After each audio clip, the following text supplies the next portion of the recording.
Okay. No, you started recording. You need to start again. No. Don't worry about it. Don't worry. Okay. Hey, hello, welcome to the Yascast. welcome to another episode. The podcast that I run, that I host, featuring our special guest today, Yaseen. How do you feel about being on the Yascast today, Yas? I feel great to be on the Yascast again for the second time on my own show. What do you mean? It's your first time here. Oh, sorry, that's my first time here. I've never been on this show. Yeah, don't you ever spread that heresy again, you fucker. Anyway, good evening, hello, and welcome to the Yascast with me, Yaseen, your host, and this is episode Midnight, the 12th episode in the series. It's called episode Midnight because my name didn't fit. Yeah, your name didn't fit. Yeah, your name. You wanted us to call it. What did you call it? You wanted us to call it the Pro Max Plus Ultra Deluxe Edition with new Wii Motion Plus controls, featuring Dante from the hit series Devil May Cry Gold Collection Redux. That was the title that you wanted, and then when I tried to type that into the into the text field for the episode title, I think it cut off at around about the word Wii Motion Plus. So yeah, I couldn't call it that. But episode Midnight, I think, is a good second choice. Yeah, it's a good. Yeah, no, it's nice. Yeah, fucking sucks that the podcast software is censoring us, though. They don't. They just don't want people to know the truth, the real name of the episode. Exactly. In our hearts, this episode will always be Pro Max Plus Ultra Deluxe Edition with new Wii Motion Plus controls featuring Dante from the hit series Devil May Cry Gold Collection Redux. It's so fucking stupid. It's because I was like, what should I name this episode? What should I call it? It's episode 12. What should I call it? And then Hera was like the first suggestion, and she suggested that we should call it Pro Max Plus Ultra Deluxe Edition with new Wii Motion Plus controls featuring Dante from the hit series Devil May Cry Gold Collection Redux. You don't have to read off. It's not like a Kingdom Hearts game. You don't have to read off the whole title every time. No, that's the title. Look, I say the full title every time. Okay, so I gotta do it this time. And I was like, yeah, that's a great idea. We should definitely call it that. And it didn't fit, so it was too big. Fucking Podcastle, God. I can like swear, right? Like that's cool. Yeah, swearing is cool. Okay. Shit. Cool. Balls. Damn. We're 3 minutes in. We should let Yaseen do it. Okay. Yeah, we should probably. Thank you guys for that. Yeah, so on this episode, then Ellie and Hera, who is at Alfred Ono at worm.space. This is where you say hi as well, Hera. Hello. Hi, I'm Hera. I like D&D and Linux. Hello, Hera. Hi. My name is Ellie. I like fucking Stall by C418 from the hit game. Why is that the thing you go to? How many times I don't fucking know. Stall? Is it true? Am I even correct? I don't fucking remember what Stall sounds like. Is that the bass one with the funny flute?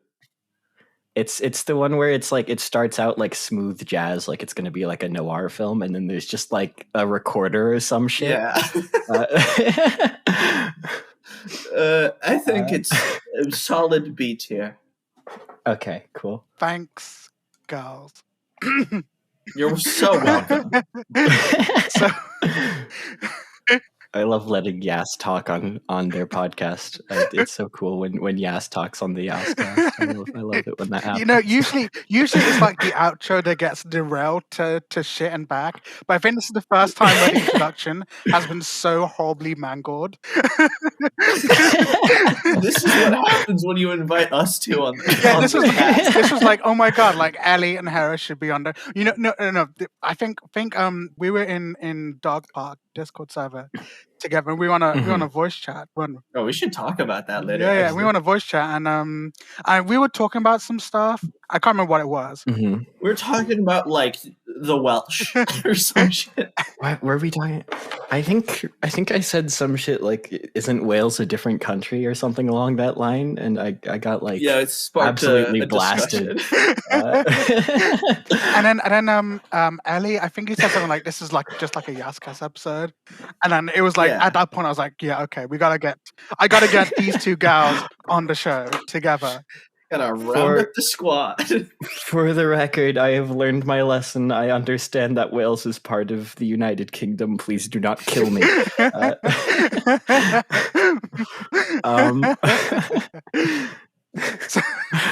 So anyway, how are you gals doing today? How are you feeling? Okay, listen. I'm so excited. I feel like I could kill God 6 times and then revive him again and then kill him a 7th time to complete the 7 days of the week of the creation story. What the fuck am I talking about? I'm really excited. I don't know. I'm running on 12 reheated chicken nuggets and half a pint of caramel ice cream. I also ate chicken nuggets. Yeah. I slept an hour, but twinsies. Great. I really want some ice cream now too, but I'm stuck here in the studio with you two, so I can't really get some, can I? Yeah, we've locked you in. The door's bare. Yeah. Fuck, should have thought about that beforehand. Should have brought your emergency ice cream. Yeah, the zombies are coming and shit. Yeah, we're locked in the studio together. I sincerely hope there's someone out there who's like, oh yeah, my emergency ice cream, the one that I keep in the cooler under my desk, just in case. Like someone has emergency ice cream just for listening to the show. Like Right. It's a perfect accompaniment of ice cream. Not quite sure how long. I mean, by the time the episode is over, it will have like melted completely. Yeah, no, that's true. That would suck. I guess you would have to have like a chest freezer, just like in your room under exactly. your desk. Or like they have those like little ice creams, like the mini ones, and you eat like loads of them over the episode. So you get the benefit of having like a lot of ice cream, but without worrying about it melting over time. Yeah, when are we gonna get the Yascast branded ice cream that tastes like the Ben and Jerry's flavor, the Yascast Ben and Jerry's? What would that even taste like? What flavor are we talking about? Yeah, what the fuck would you put in the Yascast Ben and Jerry's sauce? I put sauce in the. What sort of sauce? Just what are we talking, like a habanero? No sauce, like just sauce. Just sauce. I mean, just the sauce. Obviously it would have like catgull spit in the well, yeah, that's kind of a given. Because as we all know, like my dying wish is to be baptized in a yeah, a little bit of holy water in there, as everyone knows, a bit of my dying wish is to be baptized in a pretty woman's spit. So but yeah, it's absolutely lovely to have you both on here. It's going to be one train wreck of an episode, I'm sure. Yeah, it's going to be worst horrible, episode, but like in a really good way. Like in like like when you have like a really spicy curry. Yeah, it's going to be like that. Actually, it's been a minute since I've had a good like makhani. Oh, okay. I should go get some makhani. Yummy, delicious. Yeah, I had. You should just stand up and leave the podcast. just like I leave to get some ice cream. Hera leaves to get some. Fuck this! I want chicken makhani right now. Get some curry. And Ellie will just like sit here and vibrate until we come back. Right, get like the garlic naan. Yeah, garlic naan. That's some good stuff. In order to stimulate myself on this fucking show, I'm doing number puzzles on my phone because I can't see. It Jesus is. Christ. It's always funny when people say like naan bread because naan just means bread. It's like saying. Right, exactly. But it's like other stuff like Sahara Desert, like Sahara means desert. Right, and chai chai tea tea. for those of you who watched Spider-Verse and and watched the Indian Spider-Man go on for 20 minutes about how chai means tea, which is valid. My favorite example, of course, is the La Brea tar pits. But La already means and La Brea means tar pits, I think. So it's the tar pits or something. Oh, that's so painful. Or like walk. I think it's real and funny actually, and we should do it more. just completely like. Yes, let's do that shit. Just more. steal words from other languages and just mess them up completely. Right. Horribly terrible. I love walk pans and tachi swords and someone's gonna kill me. I feel like I'm putting a target on my head. You know the Japanese word for like a buffet, like an all you can eat, is Viking, and not because of like any links with the Viking people, but because in like the 1950s or whatever, the first buffet that opened in Japan was called Viking, and so the name of the restaurant or whatever became associated with buffet style cuisine and therefore became the name. Nothing to do with Vikings at all. just like a naming thing. Wait, so why was the original restaurant named Viking? I don't know actually. You're supposed to be the knower. You're supposed to know. What the hell? I'm being scammed on this show, dude. This is fucked up. Yeah, you opened your box of knowledge, and in it you reached in your holy paw, and you pull out this beautiful piece of divine wisdom. I don't fucking know what why am I so esoteric today? What's going on? Apparently it was smorgasbord originally. Okay. That was the original name of the buffet was smorgasbord. But that was like really fucking difficult for Japanese people to say because it contains like 13 phonemes that aren't even in the fucking language. So reasonably they changed it a bit. To Viking. Okay. Apparently Swedish people who are, I don't know if Swedish people aren't Vikings. That's so funny. Oh my god. In case anyone didn't know that, the Swedes were not in fact Nordic warlords. Okay, but what if they were though? That would be pretty cool. That would be cool. Yeah. Dude, I want to go to Sweden. I want to link up with famous Swedish rapper Blady and make a song with Blady because I think that'd be funny as fuck. Yeah, like I would totally do that. Would you make a song with Blady? Why not? Yes. Why not? Would you hop on a place? Look, I don't even know who Blady is, but I would do it just for like the banter. You wouldn't just you? For the banter. You would not know who Blady is. Of course I wouldn't. 27, by the way. I'm so sorry. It occurs to me that for this whole time, OBS has also been recording itself, so I have like this picture-in-picture thing. That's fine. The viewers can stare into the endless void. They'll appreciate it. What viewers? This is audio only, Hera. Right, that's true. Okay, some podcasts. Yeah, you never know when someone's watching.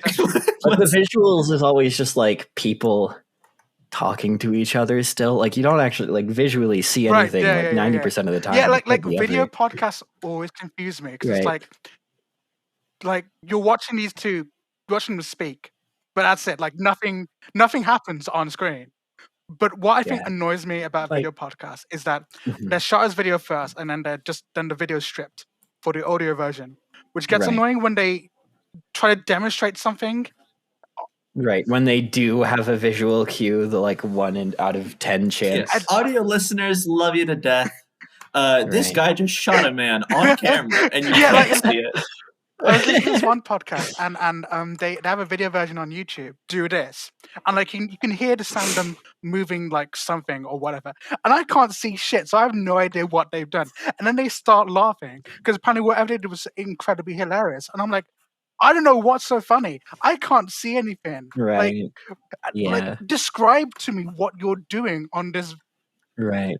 So I've seen like a couple audio transcriptions that will go to the effort of describing what you're supposed to be seeing. that's good. But it's pretty rare, unfortunately. I have an idea. Okay, hear me out. So Yeah. So a video podcast, right? That's also uploaded to audio only sites. However, the video is fucking insane. Like they're in a clown circus with like construction happening in the background and like a demon portal, but no one comments on it the whole time, so you literally don't know it's happening unless you watch the video. This is fucked up. This is like when people like encode messages into like colorblind tests. Oh my You know the ones that are like, we must rise up against it, whatever. And it's like in the like red green one, like the most common deficiency. Yeah, of course. Is anyone here colorblind? Do we have any colorblind? No, I'm my color acuity is pretty good. It's kind of, I mean, it doesn't make a lot of sense on broad scale because most people are only colorblind to like one color receptor. So it does. If it's anything other than red or green color blindness, then a colorblind person will still be able to read it. I love colors so much. Wait, can't dogs only see like 4 of them fuckers? That's crazy. No, actually, humans only have 3. It's primary. Oh yeah, so humans have 3 cone receptors. They're unable to see like a full. And dogs have 2. only have 2. Wait, can dogs see blue? They have blue and green, I think. So they can't see. Okay, the 2 best colors. Yeah. Yeah, fuck red. All my homies hate red. Red's my favorite color. I told a lie today. Up bit, though, on the topic of color receptors, the fucked up bit. You want to know the animal with the most? Well, like a parrot or something? It's a shrimp. It's a shrimp. It's the mantis shrimp. The mantis shrimp has 16 fucking color receptors. Why do they need 16 primary colors? Why do they need to see that much color? You can see sounds. And this thing is horrifying. Like, why do they need... their world must be so confusing. Imagine if you could see like 16... Just absolute LSD trip constantly. Just like 16 color receptors. Like having just 3 allows me to marvel at so much stuff. I couldn't imagine like how chaotic the world would be with 16 color receptors. Well, and for like a tiny little shrimp. shellfish brain, right? Like it's not... Like if they're like a big... They don't even have a frontal lobe. Like how the shit are they like encoding all this information? Why do they need that many colors? Like 3 is good enough. Okay, 3 color receptors is plenty. Right. 3 is plenty. They can also punch fast enough to boil water. They can like create a sonic boom that could like, if they were bigger, I think if I remember correctly, they could like punch a truck a whole like 6 kilometers or something. It's like several hundred times their body weight in force per inch. Oh, that's crazy. That's cool. Need so bad. I'm so sorry. You know what they do with this fucking godlike power, being able to see, like 13 more primary colors than us. They can boil water with their fists. They open clams. I mean, I would do the same, to be honest. Like the sheer, like the raw power to just open a clam with a punch. The sheer power to punch a clam open. I would honestly, like, if that's all I did in my life, I'd be okay with that. Right. All this godlike power, and they open clams, and they eat the clams. Out of all the famous people who would be a mantis shrimp if they were an animal? Markiplier. Markiplier would be a mantis shrimp. He'd definitely Zac be Efron. Zac Efron would be a mantis shrimp. Yeah. Zac Efron does have that mantis shrimp vibe to him.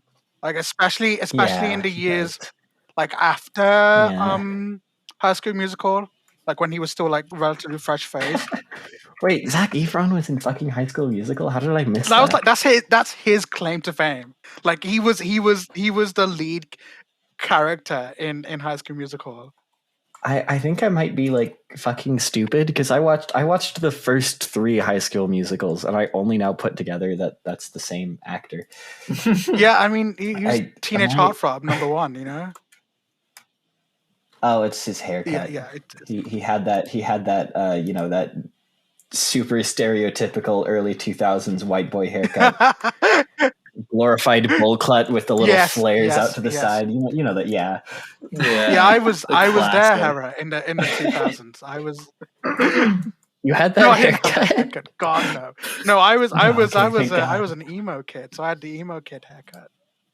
That's so awesome. Wait, that's so hype. What the fuck? I also had the associated emo forehead. Dude, that's so cool. Emo forehead is not as cool as emo haircut, because as a teenager, right, you grow up and you get like spots and acne and shit, and emo hair gave you emo forehead, which is like your forehead gets all like spotty and pimply because your hair is like always there and shit. So emo forehead as side effect. As someone with like long, I mean, you know me. I have my bad. I have long red hair that goes down to like my chest, so it gets in the way a lot, and it has caused acne before, but it's not that bad right now, so it's okay. You don't have emo forehead. I don't have emo forehead, unironically. It's like a condition, like athlete's foot. You go to the doctor and they're like, "Oh yeah, you fucking emo forehead, you dweeb. Stop fucking being sad all the time, and maybe your face will clear up." What do? You listen to My Chemical Romance? Just get your hormones under control, God.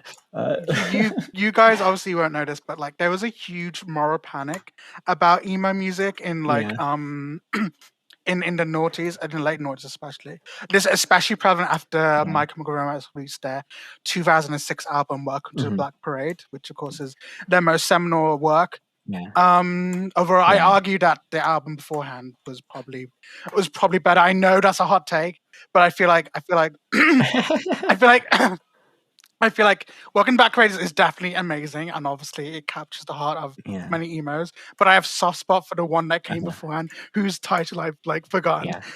But anyway, but anyway, so there's such a huge moral panic about emo music and like emo culture that like like people were like terrified of their teenagers becoming emo and stuff, and even like really darkly, there was like a few like hate crimes against people who were perceived to be emo because they were. Oh my God. Yeah. There was like I remember there's a couple of cases in this country of like one couple of kids getting like killed because of their choice in emo, and I was like, what the fuck? What the fuck is going on in Britain, dude? It's crazy. It's crazy shit. But yeah, like there's a huge moral panic about emo stuff, and I remember reading this article and this like news broadcast, and it was like it was at this like emo concert thing, and the emo epidemic. And like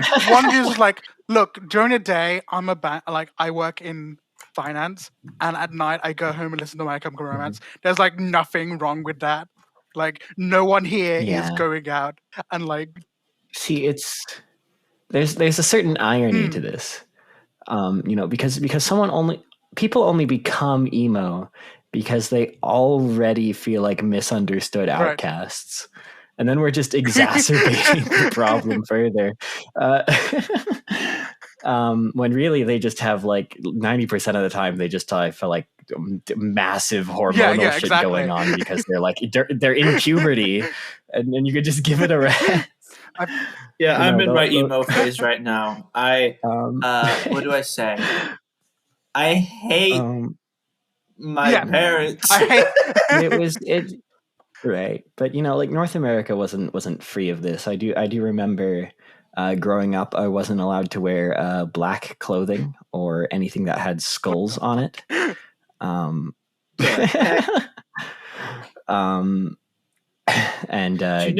mean that's honestly the least of my parents' sins as far as helicopter parenting is concerned. I wasn't allowed to play video games unless they had motion controls.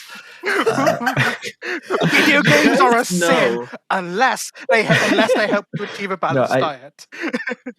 Genuinely, growing up, I played 2 games growing up. It was Wii Sports and the fucking the Mickey Mouse DDR. At least it's 2 good ones. That's true. Except when my mom figured out that on the Wii motion controls, it only tracked the right hand. And so then she swapped us out for a 360, which would have been awesome, except that we were only allowed to play Kinect games. Oh Lord! And so then I was playing Xbox 360 Kinect Sports Adventure and Kinectimals. Kinectimals was fun, though. It was fine. It controlled like shit. It was it was the least intuitive thing ever. The Kinect was I had a 360 and we got a Kinect as well. And the space requirements were like really obtuse. I think it needed like a little bit. The space requirements for the Kinect were like bigger than. Yeah, it was like I think it was like 3 by 3 meters, which is quite. Yeah, and you were supposed to stand like only a meter or so away from it too. Yeah, so not a lot of space then, especially since most houses in Britain are like the size of a shoebox. You can obviously tell it was developed by Americans, right? Like where space is an thing. And to think that I turned my monitor off again. And to think that and to think that the Kinect was like for the 360 was like the best selling peripheral of all time. Ever. Well, and part of that was because for the first long while, they forced you to buy it. You know, it came free with your fucking Xbox. Literally, it was so interesting because PlayStation were planning on including their like little camera thing with every PS4 as well. So hence why it sort of so it could have been that both the Xbox One and the PS4 had inbuilt camera peripherals, and we could have entered a golden age of video games that use camera peripherals. Golden ages. So here's probably a very room temperature take. The PS Move is worse. Oh, absolutely. The PS Move sucks so much worse than the Kinect. It uses funny balls to track, and I think that's pretty awesome. Okay, but it's like a Wiimote with a glowing ball on top and like worse buttons. And then the worst fucking camera you will ever interact with. At least the Kinect, the Xbox 360 was a crisp 2 megapixels, which is like 1080p. Right. Like that's better than most webcams on a laptop. I've seen a couple people use Kinects as webcams. They're actually very competent. They're really, as long as you find with micro. Like Microsoft put like a lot of effort into like the Kinect and stuff. It's crazy that it's now like completely forgotten about. Right. Like, not the technology itself. It kind of exists. Like some people, I've seen some people use it for like VR full body tracking stuff, which is cool. But, it still doesn't work very well because it's just one camera, and like God forbid you put your hand behind your back, or like you sit down, or you turn around, or. I have a question. This is so unrelated. Yeah. That's the whole thing about the show. Like everything is unrelated to each other. You put 2 ADHD gremlins in here. Yeah. So earlier, Hera was like, "Oh yeah, I wasn't allowed to wear clothes with skulls on them," and that reminded me. Did you guys know that in Poland it is illegal to wear clothes that have Winnie the Pooh on them?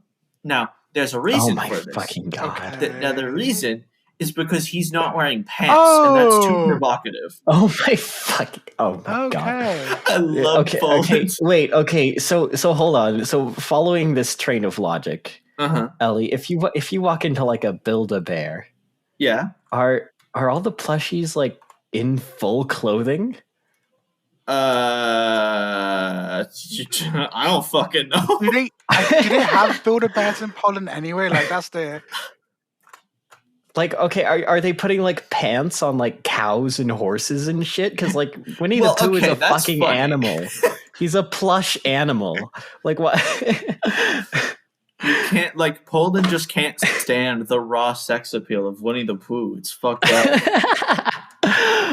This episode is over. Even there's nothing there. Like there's nothing even. It's smooth.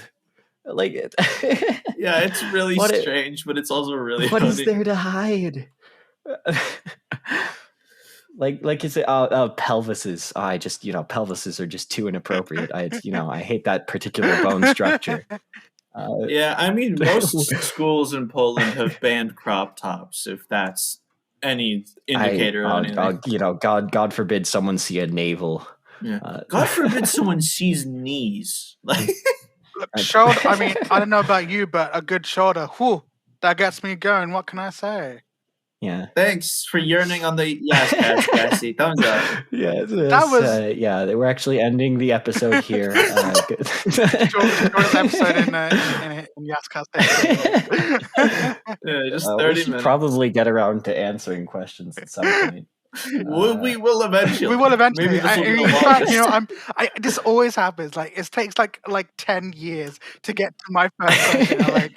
Anyway, okay. I'm going to start asking the question now. So the first question, obviously, I want to ask is, how did you guys discover the Fediverse? And because obviously me and Hera, we've been instance mates for 2 instances in a row, and Ellie, we're both on 0W0 together. Until fairly recently, so we have the 3 of us have some storied history together, which is so cool. But Ellie, if you want to go first on that, like when did you find Fediverse? How did you what did you do first? So I have to go way back. I've been on Fedi for just under like a year. I think like 9 months. Oh, maybe. Wow! Somewhere in between that time frame. I know I joined before I turned 16. Okay. So, yeah, my birthday's in May. So I've been there for like 10-ish months, I think. And, okay. I had no clue what the Fediverse was. I was friends with Maya Crimeu. The Maya Crimeu. And the Maya Crimeu. And I heard Maya's friends, because like I heard our friend group talking about crimey.gay, and I was like, and I thought Maya invented its own social media. And I thought it was just like a fun thing. They didn't really have much users, but it was like cool. And I was like, can I join? And Maya was like, sure. And then sent me the invite code. And then I very quickly learned what the Fediverse was. And here we are today, I suppose. Cool. So Crimey was your first instance? Crimeu was my first instance. Yeah, I went from Crimeu to OO to WOM. Okay, and I have a bajillion alt accounts. So why did you move from Crimeu to 0W0? Where were you when Crimeu 504? Crimeu was like kind of getting like DDoSed and psyoped. Oh shit! What the fuck?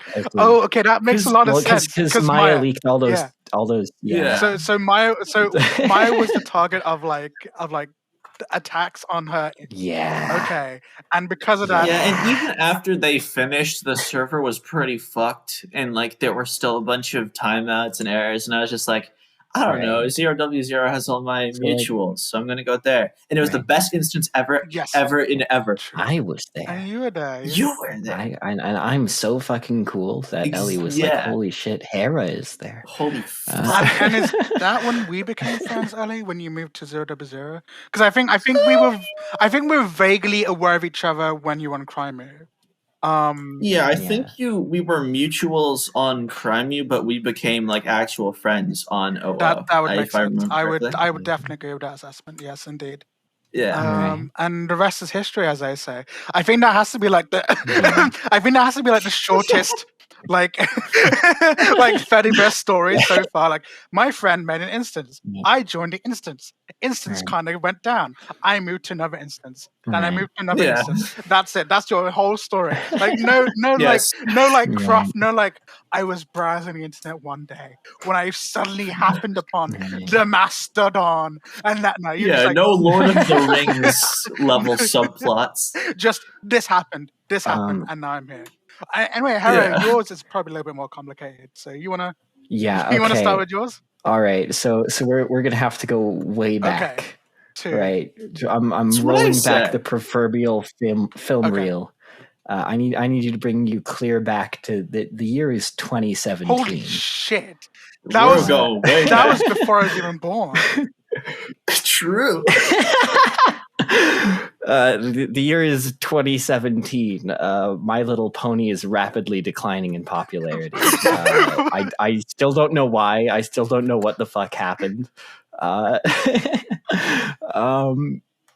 Minecraft is still the biggest thing on YouTube. That nothing's changed, has it? And I am a 14-year-old egg who just started figuring out what this open source shit was, and just terminally afraid of normal mainstream social media because I see all sorts of hate speech and harassment and doxing from Twitter and the like. I love the venom, and I go, I love how much venom you put in the word Twitter. Twitter, like it was a slur. You have to dead name Twitter with force. Yeah, fucking twits. Okay. And YouTube is like, I watched a few YouTube content creators, Jaden Animations, Odd Ones Out, back before they were cool. I did the same thing. Holy fuck. Yeah, and so I was like a little baby, but I had autism and I had no friends. So I thought, hey, it would be pretty cool if I could talk to people online, but like I'm pretty sure I'm gonna get like a pipe bomb if I go onto twitter.com. So I'm gonna see, this open source stuff seems pretty cool. I installed the Ubuntu derived distro Linux on my computer. I know how to do some stuff on that. I could probably figure it out. I couldn't. So I joined. I made the fatal error of every new person on the federated universe, and I joined Mastodon.social. No! I mean, look, we all make mistakes in our lives. I'm not sure I can forgive you for this one. I quickly realized that I was too much of a fucking idiot to figure this out because like there was no all-knowing algorithm spoon feeding me content because I was like an idiot baby who couldn't. And to be clear, I still think this is a problem with the Federer. I think you need a friend to get you into it. Oh, absolutely. You need someone already on Fedi to explain how things work, to sort of introduce you and recommend you servers and stuff. Because getting on knowing nothing, just coming from mainstream media is next to impossible. Yeah, Hera, you remember that one night where we sat in VC and you just gave me a laundry list of like 50 people to follow? Yeah, I remember. And so I quickly gave up. I abandoned that account. It's still out there. I never deleted it. I don't remember what the username is. I don't remember the password. But somewhere on Mastodon Social is just a completely abandoned account from me. They've probably deleted it actually. And so fast forward to 2020 or maybe 2021. And at this point, I must disclose, full disclosure, full honesty. I was a Reddit user, from the years 2018 to roughly 2020. I'm sorry, I think I have to cut you off and block you for that one. Yeah, I never made any posts. I never commented on anything. I just followed subreddits and I would scroll. I would doom scroll. Found some pretty cool stuff that way. Found some pretty not cool stuff that way. For those of you who don't know, in the times roughly 2017 to 2020, Reddit was in sort of a Wild West phase, with like practically no moderation. That's not and so it was my like Live Leak and Omegle type deal. Like I saw a lot of shit. That was my indoctrination into the greater internet with green texts and videos and and propaganda and racial slurs and Reddit was a really awful place in that time. I remember it was. I remember like when Ellen Pao became CEO, that was like the moment where it was just a full-on misogynistic, this is racist, right. horrible. This is also where I got well acquainted with a lot of colloquial memes. Loss, Harambe. Rest in peace. Rest in peace. Rip. Everyone blaming everything bad that's ever happened since Harambe on Mini Keanu. This was like a phenomenon, by the way. Mini Keanu. Yeah. Mini Keanu doesn't fucking exist anymore. No one talks about. No one talks about Mini Keanu at all. But yeah, you're right. But for like half of 2019, that was the only content on Reddit. Was just Mini Keanu. That was the only thing there. That's there was because just post of Mini Keanu. Okay, but he's still kind of around because think about it. First two words, M-I. The first two letters, M-I. First letter of Keanu, K. Last letter of Keanu, U. Miku. It's all connected. Oh my god! Holy shit! Miku, Hatsune Miku is Mini Keanu Reeves. That's exactly. Wow, crazy. I mean, lore. Hatsune Miku is like my Ryan Gosling. She's got. Ryan Gosling is also my Ryan Gosling. They're both literally me. What if he was Ryan Gosling? Like that's the agender. Like that's like the non-binary thing. Is you're both like you both identify with Ryan Gosling and Hatsune Miku. Yeah, so true. yeah, for sure. I got well acquainted with r/Dojlor. Shout out r/Dojlor. The only good subreddit on the entire platform. Also where I derived a lot of my political opinions from at the time. I mean, those guys are pretty based in terms of. It was actually I'm still shocked actually by how aware fucking Dojlor was. Dojlor, they're quite like socially aware on Dojlor. Right. It's incredible. No, it was amazingly intelligent. It's also where I learned what a furry was. Because there was a meme something along the lines of like, hey big bro, what's a furry? It's like, oh, a furry is someone who takes interest in animals displaying human characteristics, and then they both look at the camera.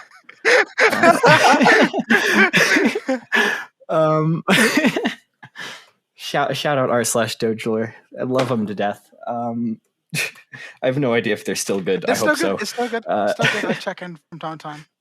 Okay. Good. And then Reddit does a funny where they do the Reddit recap thing, the standard social media platform thing where they're like, here's, what the fuck happened and what you did. Here's your crimes. That I appreciate this is missing from Fetty, actually. I think this is a generally bad feature. For those who don't remember YouTube Rewind, for one thing, no longer exists, and the last three were the most disliked videos on the platform. Marquez Brownlee and Fortnite. So Reddit Recap did a very similar thing, where no queer subreddits or subreddits with heavy queer content appeared in the Reddit Recap whatsoever. No matter how active you were in them, no matter how well they did, they just did not show up in the recap. And a lot of subreddits started getting limited and censored because at this time, I don't know if this is still true, but probably the vast majority of Reddit stocks are owned by a Chinese company, which means they have to follow Chinese laws and regulations and such. And obviously that involves a lot of censorship. So a lot of these subreddits were getting taken down and muted purely for representing queer people in any capacity. Also a lot of perfectly innocent subreddits that I'm still not sure what happened there, like Hydro Homies, a subreddit dedicated to drinking water. Yeah. I was on that one.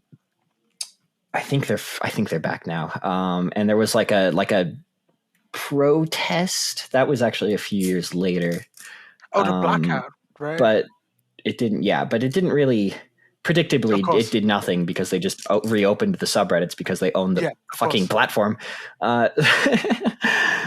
So I just, I was like, hey, this company seems like it's a bit of a shit, awful, terrible. So I decided I was going to move platforms. And I was like, hey, I remember, that thing I tried when I was 14 and I was a little idiot baby when I was 14. So maybe if I tried again. So I went back on, did a bunch of research. I joined tech.lgbt, which is still a good instance. I agree. I quite like tech.lgbt.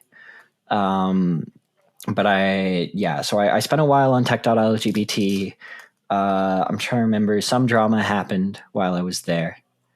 This was what year was this? 2019? I think it was .art drama. That's a pretty safe bet. If I'm wrong, there's like a 70% chance it's .art drama. You just reminded me of something actually. So yeah. I think I'm not sure if I mentioned this to you earlier, Ellie, but so Gargron, in the Mastodon Discord, said that he would never put Mastodon.art on the official Join Mastodon page because he didn't agree with their moderation decisions. And he didn't agree with the way Welsh Pixie handles herself. And shit, I know base Gargron from Gargron, right? And Welsh Pixie, instead of being a reasonable person and trying to resolve the differences between her and Gargron amicably, decided to just fucking slander Gargron in response. So great job burning your bridges there, Welsh Pixie. Yeah, smart tech people drama is crazy. This is just kind of what they do.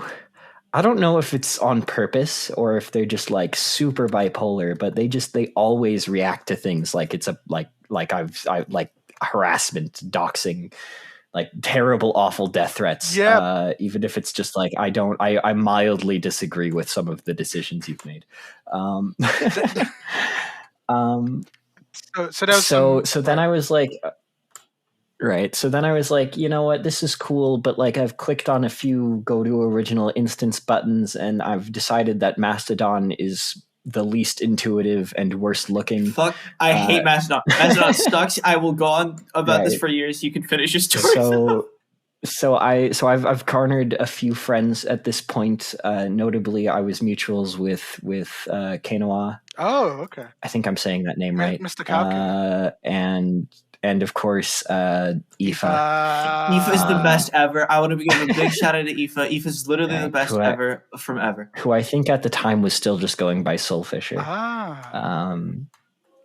And so I was like, okay, this one runs Comer, and this one runs the funny at the time Kalki.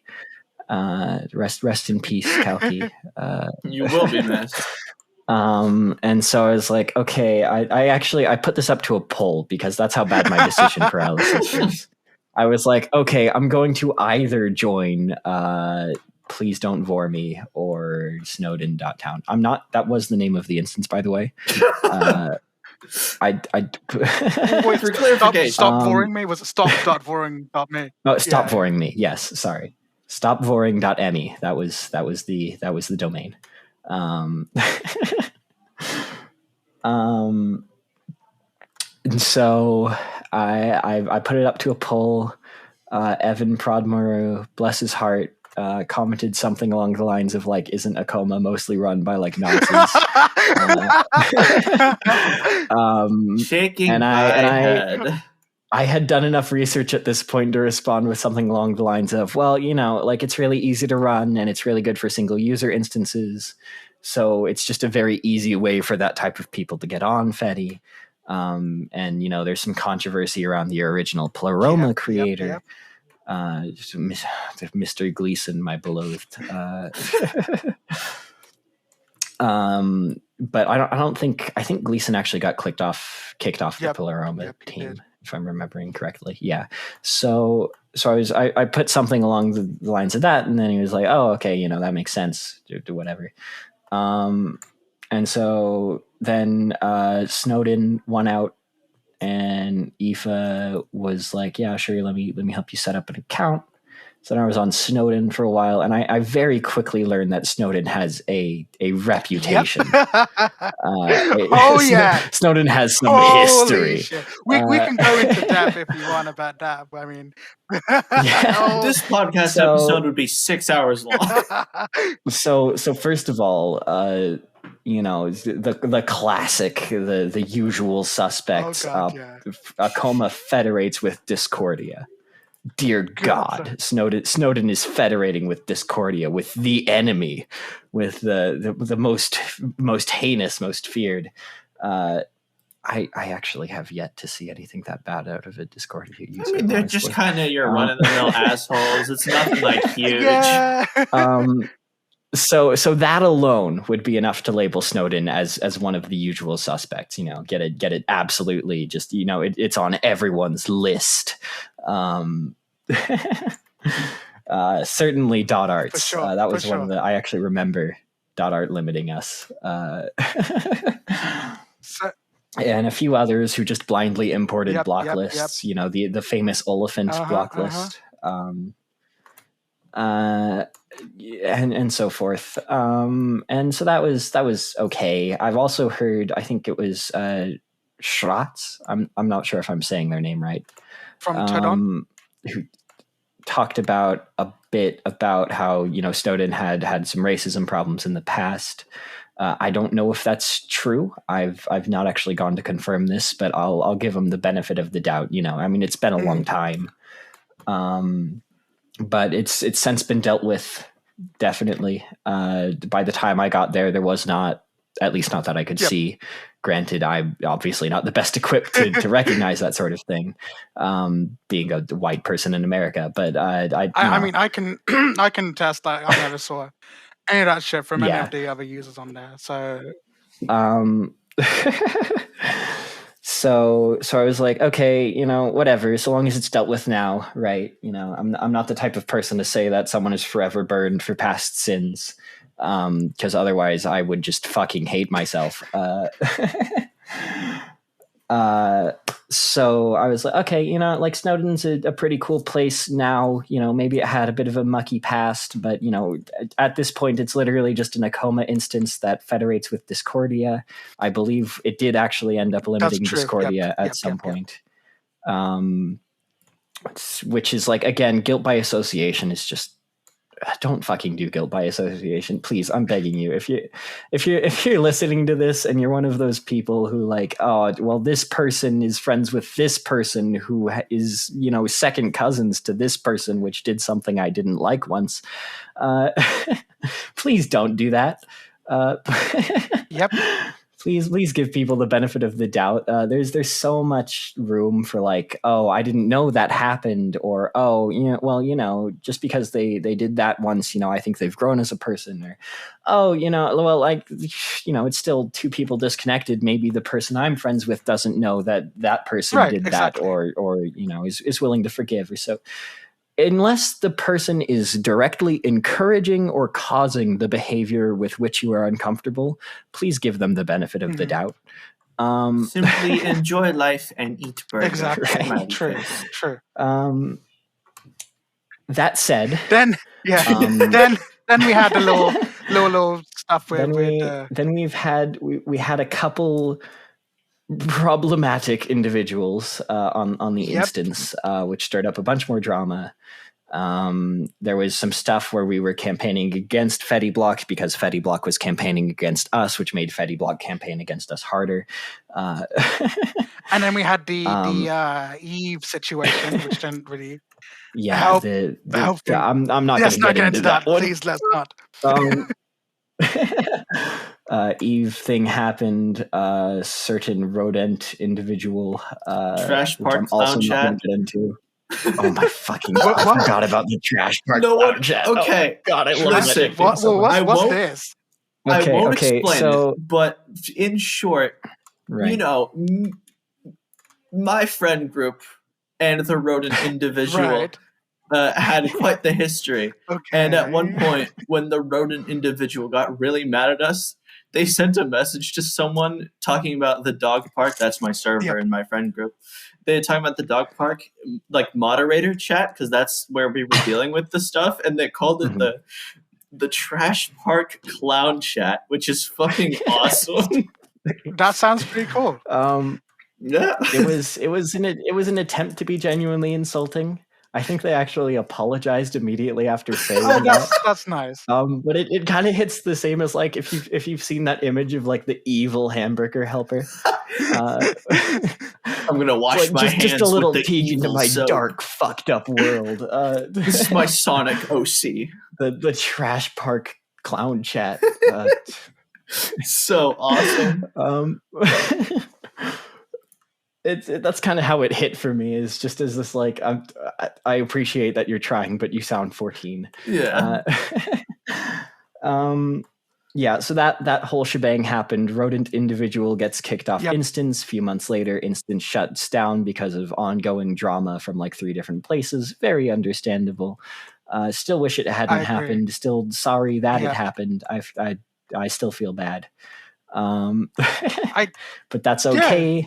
I had learned at this point that it's a good idea to have a backup account.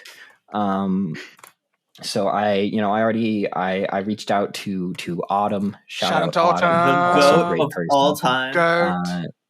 Specifically, Weird Autumn from OO is I understand that just saying Autumn referring to a Fetty user is not quite as bad as Luna. Not as bad as Luna. Not quite as bad. I now have 8 Luna emojis on my instance.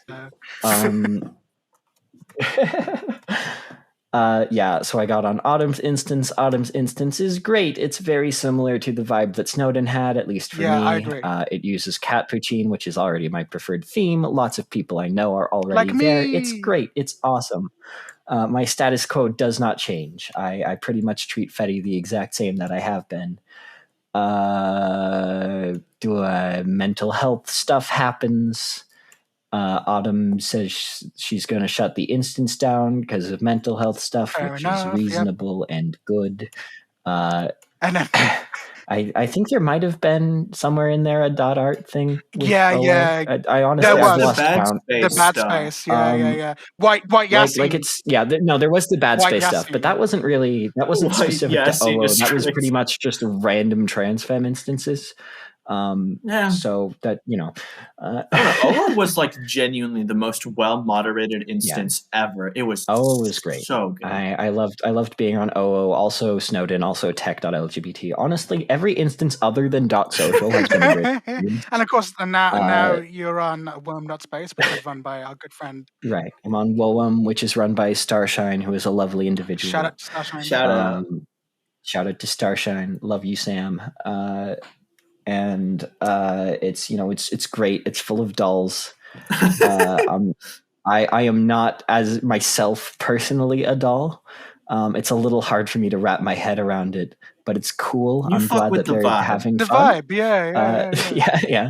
It's a cool vibe. I guess I should go read because it's a referential identity, right? It's from some piece of content. It's just like whatever you want it to be, really. Yeah, I know there's. I want to say Dead Space, but that's not fucking right. It's empty. There's like empty spaces. Empty spaces. Yes, that I should read that at some point. Okay. But what if they were full? I like the your the sick, little twisted mind comes up with some strange stuff, Ellie. I like the little awawa. That's cute. I still do that.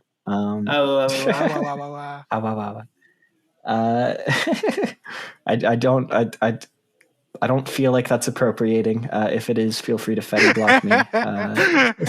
Yeah, sorry. Hera's not a doll saying a wawa. It's over. It's so over. And then lots of dolls. There was that doll controversy that happened. I'm still confused. That was stupid, and we won't talk about it. Next topic. Okay, fair enough. I'm still confused though. I'm still not sure why anyone was mad. It was weird, but it's over now. We've all made our we've grown as people. Or sorry, not as people, as beings, critters. of course. Yeah, I forgive SM at wetdry.world. I would, Yes, of course. Yeah. The doll community, composed of at least Ellie, forgives SM at wetdry.world. Yeah, exactly.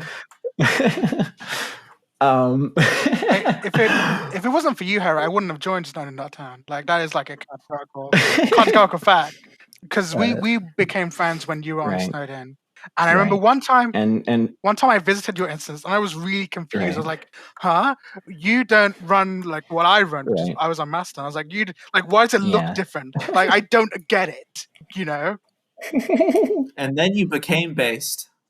And then, like a month later, a certain fantasy game launches, and it all goes to shit. And it's so funny because you were on there. And I was like, well, Hera's on there, and Smitten moved there like a while before. So I was like, okay, well, if they're on there, it must be a great place.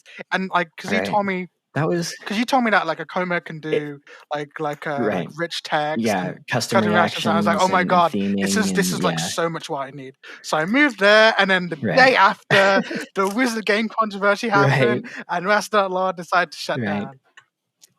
Right. So, and that was so funny to me. My clearest memory of that interaction, because it's a horrible drama, obviously horrible that it happened, very unfortunate.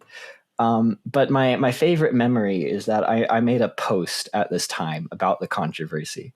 I basically just said, it's like, you know, as I posted like basally just the text, like the server owner : I won't name them, but the Mastodon.lol server owner : like they're going to say something. And then I just posted from Wikipedia the SVG of the euthanasia roller coaster. Still a genius post, by the way. Oh, yeah, that's so funny. Oh, that posted so well. It's not common for me to do self-praise. That was so fucking funny of me. Yeah, so that happened. Yas was on not mine, Aoife's instance. Snowden for a while. Snowden dies. Me and Yasu move together to Owo, which was cool. And then finally we start to notice a pattern. Where every time Yas and I are on the same instance, it dies in 3 months. So fingers crossed. Yassie is not on Whoa. I am now on Woem Space, and Yas is on Labyrinth.zone. As you all know. We'll see who's causing it. We'll see. This is like the second round of the experiment, right?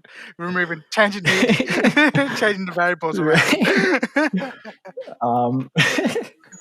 But yeah, so that more or less sums it up. I love how Ellie was like 3 lines, and you gave us an entire leftist meme.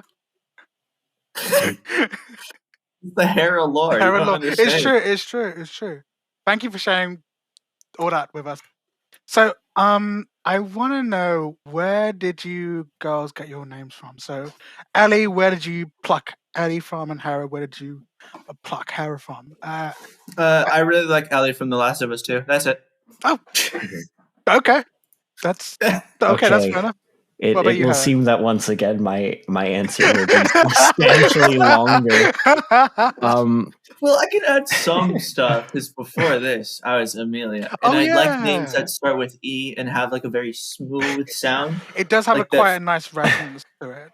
Yeah. So I was like, Ellie goes hard. I have like 50 names. So, yeah. Okay. You know. So there's more lore for the other ones, but yeah, that's right. Okay, so back in 2019. Oh, here we go. In April, a very cis male thing to do. I shave my whole body, and I take stereotypical femboy photos and post them online to my online friends. Ali, do you think this behavior is very cis? Fuck no.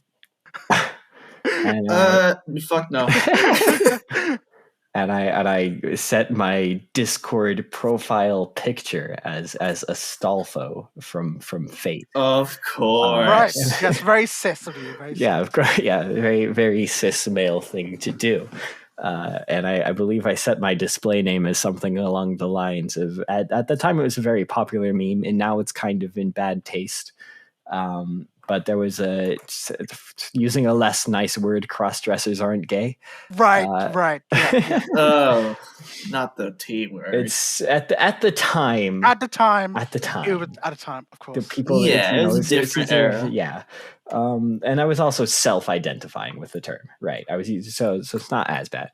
The total, a really funny April Fool's joke. Everyone thinks it's very funny and silly because gay people are funny in 2019.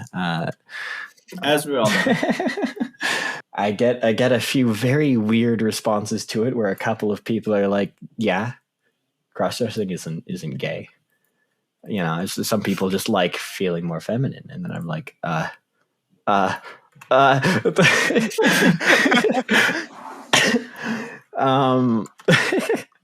and so I very quickly, at least in online spaces, ceased to use my given name. And I start to go by at the time. I think I was using Alfonso because I thought it was a funny name. Sounds like a mafia boss. There's more to it. It's a certain type of mango, and that's the bit I was going for is Alfonso mangoes, because mangoes are my favorite fruit. Mangoes are a good choice. I love mangoes. Yes. Hera lore. This is just further proof that we're related. Right. Really. Later on, people start to think it's a misspelling of Astolfo. And so I start getting many variants on this. I get Alfonso. I think one of them was like Alcatraz. That goes hard. But the one that lands with me, because someone made a meme video about it to reference me specifically in a Discord server I was in, because I was just like so over it with the Astolfo memes. They made a video compilation just being like, "I love Alfredo." Just clips and clips of Astolfo. And just pinged me with it and was like, "Okay, yeah, all right." And so I set my username as Alfredo, and I have used that ever since. It's still my username on Fetty and on Discord. What the fuck? And I have an email with it. Holy shit! Your username is a reference to yeah. What the hell?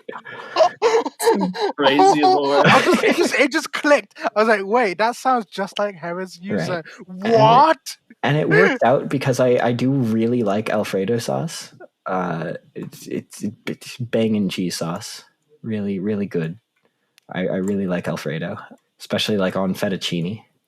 It's really, really good. Anyway, so I use that for a while. I get some pretty cute nicknames from that one, Alfie, Fredo. I think I have a couple people who still call me Alfie or Fredo on occasion.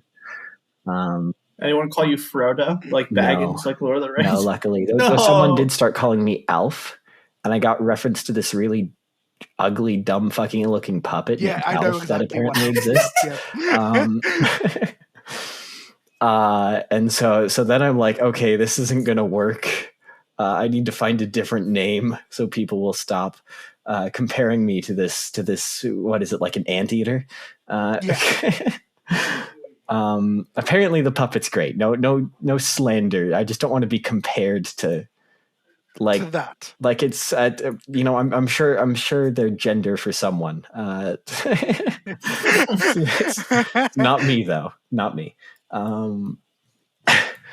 So I went through a bunch of different ones. I was going to be Riley at one point, which is an unabashed reference to the character Riley from Inside Out. I was waiting for that one. Yeah. Someone suggested, it's like how Angie is like that one girl from Despicable Me. Yeah, actually that was another one. Someone suggested Margot because they thought I looked like Margot from Despicable Me. I don't. I don't fucking look like Margot from Despicable. As a result, however, my dad's contact photo is now and forever Gru from Despicable Me. That's good. my reasoning being the double entendre of both I have been compared to Margot and my father didn't realize that he wanted a daughter.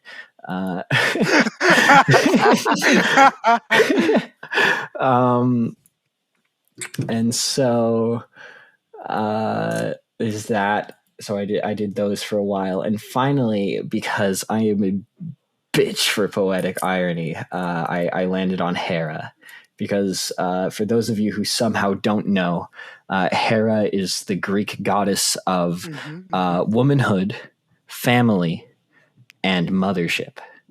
I did not know and that. I had a dysfunctional family. Cool. I wanted to be a woman, and I am physically incapable of being a mother. Hey, now, Hera, with advancements in medical science, I'm sure maybe someday. And but someone can always try anyway. Right.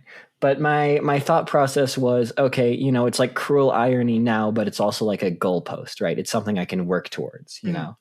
I can have a functional family with chosen family, I can like be me. The mom friend. Yeah. I can and obviously I can be a girl. And so I was like, okay, this is perfect because this encapsulates what I am, what I was, and what I want to be.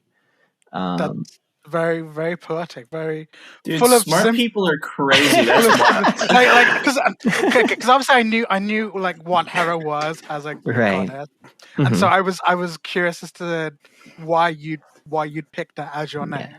And it all makes sense to me. It's true. Yeah. It's true.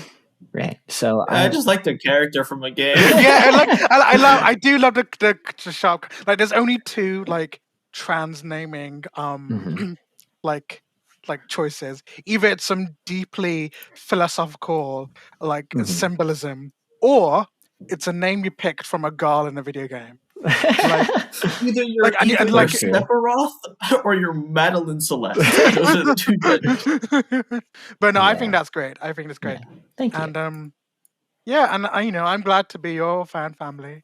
You're my fan family too, girls. You're both both my cute little sisters, and Ellie is my bite your ankles off.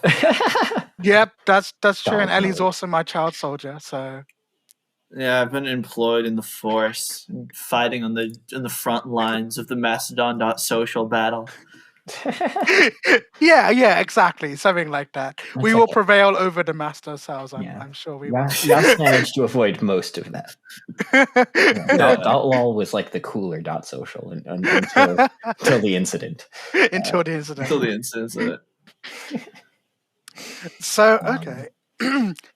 So the one question I gotta ask both of you, which I'm sure you're burning for me to ask you.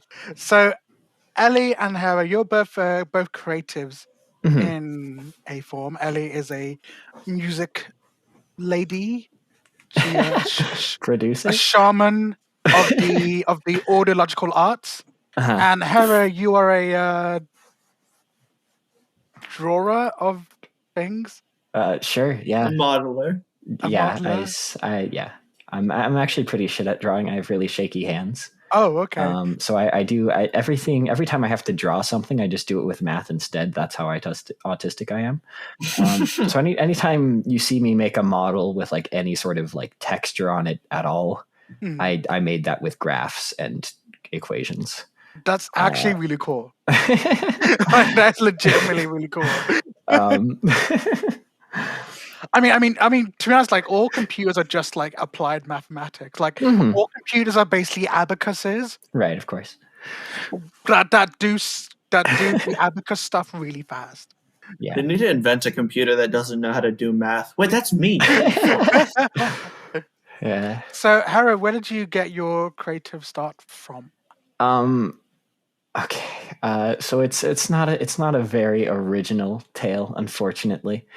Anyone who's any kind of 3D artist will immediately recognize what I'm talking about. I found a donut tutorial on YouTube. Of course. Made by the lovely Andrew Price. He goes by Blender Guru on YouTube. He has a lot of really good tutorials. And yes, he's if you're someone who's ever done any sort of Blender stuff, you've probably watched a video or two of his. Probably the donut one. almost definitely the donut one. So I did the basic pitch thing, and I made a donut, and then I was like, oh, holy shit, this is cool. Because actually, I guess I should rewind a bit earlier. Going back to like 2009. Oh wow! Okay. Just a little bit, because I did pottery for the vast majority of my adolescence. Wait, wait. You were how old were you in 2009? Okay, so in 2009, I was 6. You did pottery when you were 6? That's pretty cool. Yeah, I wasn't any good. It was bad pottery. Like it was. You were 6. Like what? We're not expecting. I made like 50 bowls, and none of them were very good at holding water. But I do have some pottery still around my room and stuff. So I really liked modeling. I found out I love taking basic shapes and detailing them. But I have, like I said, I have very poor. Fine motor skills when it comes to like holding things steady and such. I have very shaky hands. And so pretty much everything I made came out deformed. I also had a bit of a strength control problem because I have really, really fucking good grip strength for some reason, despite having shaky hands. Mm-hmm. And so every time someone would tell me to press firmly on something, I would just like crush the clay in my hand, and then it would be like dried out and useless. Your inner power is coming out. So I really sucked at pottery, but I really liked the process of pottery. I really liked the idea and the processes of it. And so fast forward a few years, I decided to take both a digital photography class and a 3D modeling class. From the same art school. It's a very nice art school down in Duval, Washington, which, don't worry, I'm nowhere near there now. I'm 1,200 miles away, but very nice little art school. So I learned that I really like digital photography. I like composition and lighting and stuff. And in the 3D modeling class, we were basically using the 3D modeling equivalent of MS Paint. It was called Microsoft 3D Builder. I don't think this program even exists anymore. But it was very, very basic. It just gave you the cardinal shapes, the cube, sphere, triangle. Yeah, I guess it's a pyramid. Whatever those. And you would just mush them together to make stuff. And I found I really enjoyed that too. And so I was like, oh, after going through this tutorial, I'm doing sculpting, I'm doing modeling and using basic shapes, I'm doing composition and lighting. It's like, this is perfect. This is all the stuff I wanted to do, except I'm actually good at it. And so then I get into doing a bunch of these tutorials. I find out very quickly that photorealism is hard, and I don't know why we do it because we have cameras.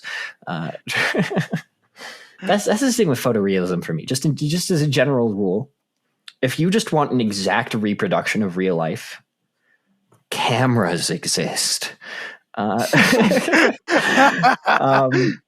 Being realistic is boring, and it makes a little more sense in 3D art since it's a 3D model now. You can walk around it digitally, and you can use it for games and showcases and stuff.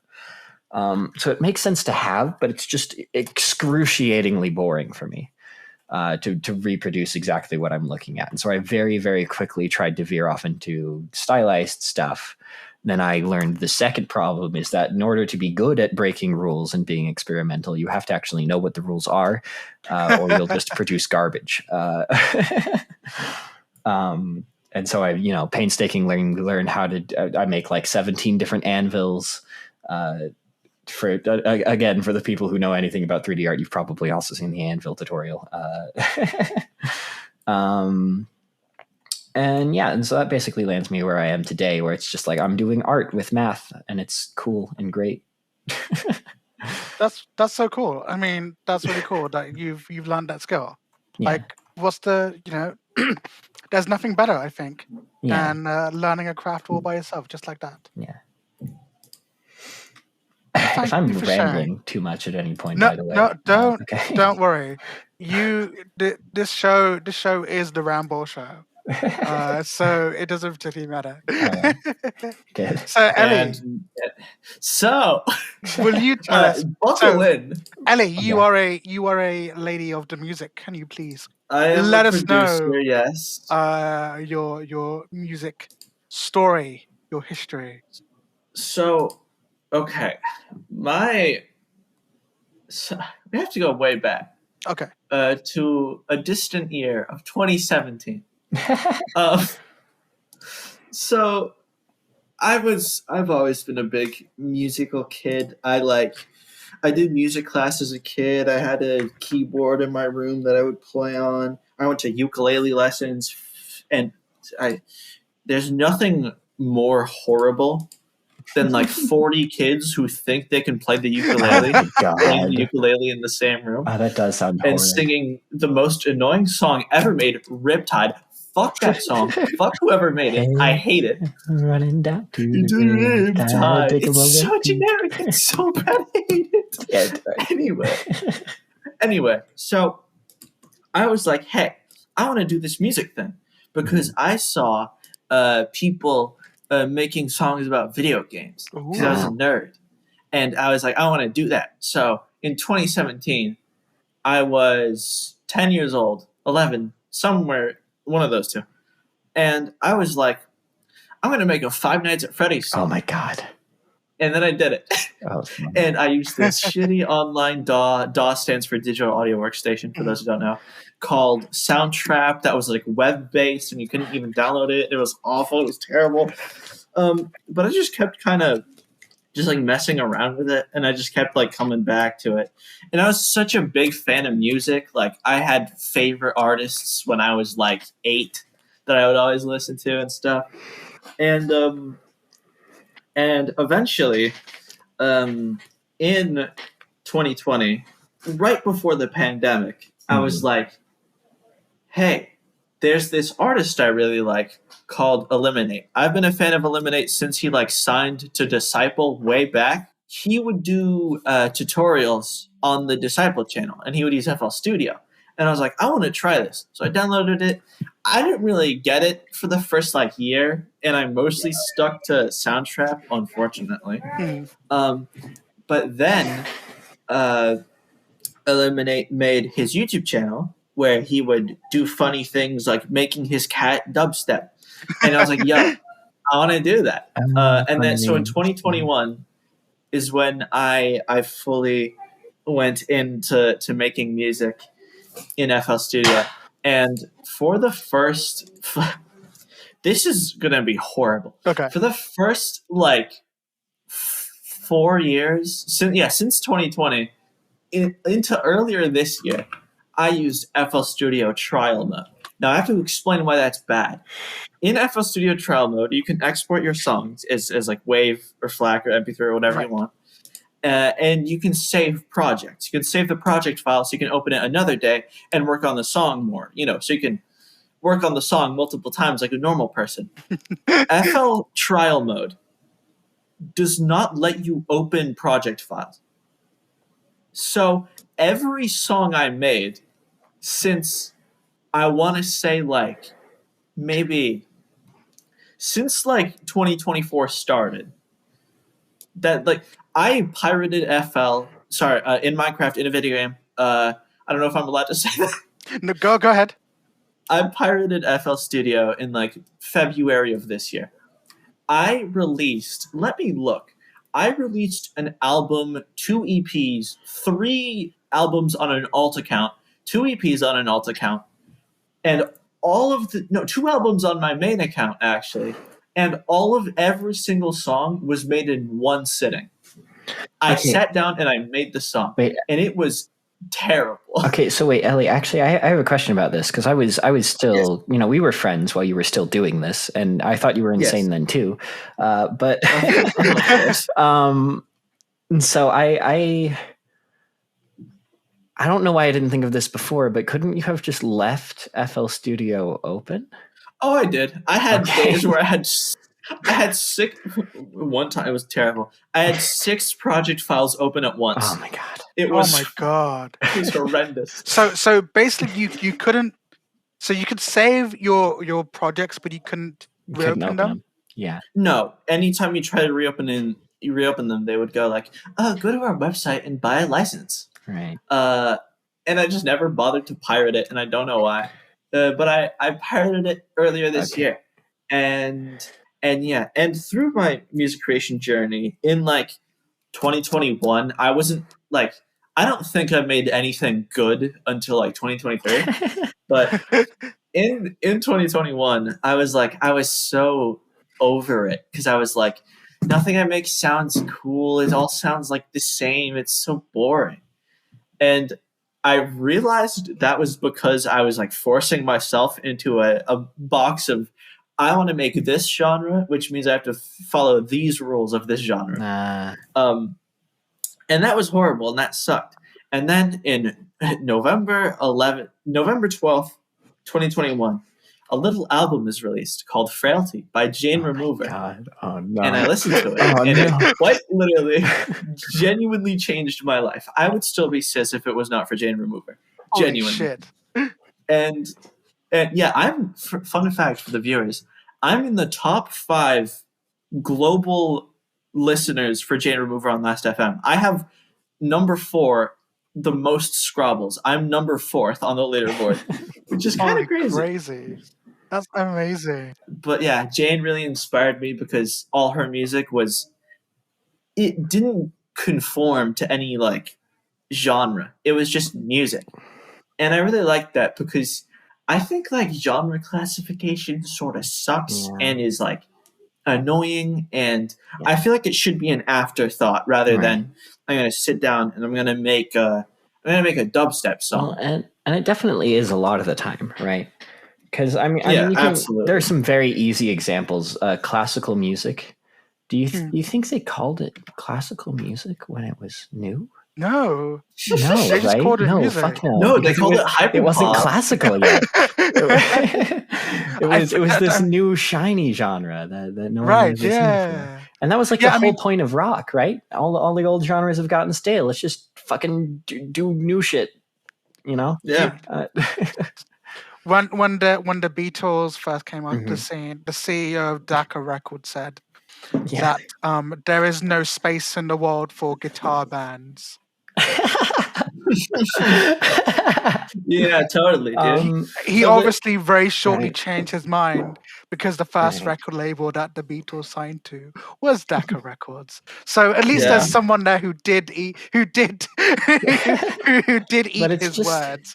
It's just kind of the eternal problem of contemporaries, right? Is contemporaries will do a new thing, and every once in a while the general public will find it cool, and then they'll be like, okay, we're shoving your little thing into this little box. And then they're like, wait, no, fuck, that was the opposite of the point. Yeah. And then this just continues to happen. Because a lot of the music I make is very heavily experimental. I just kind of do stuff. And I think the weirder it sounds, the better. I'm one of the few people that think Seabat is a good song, but we won't get into that. It's okay.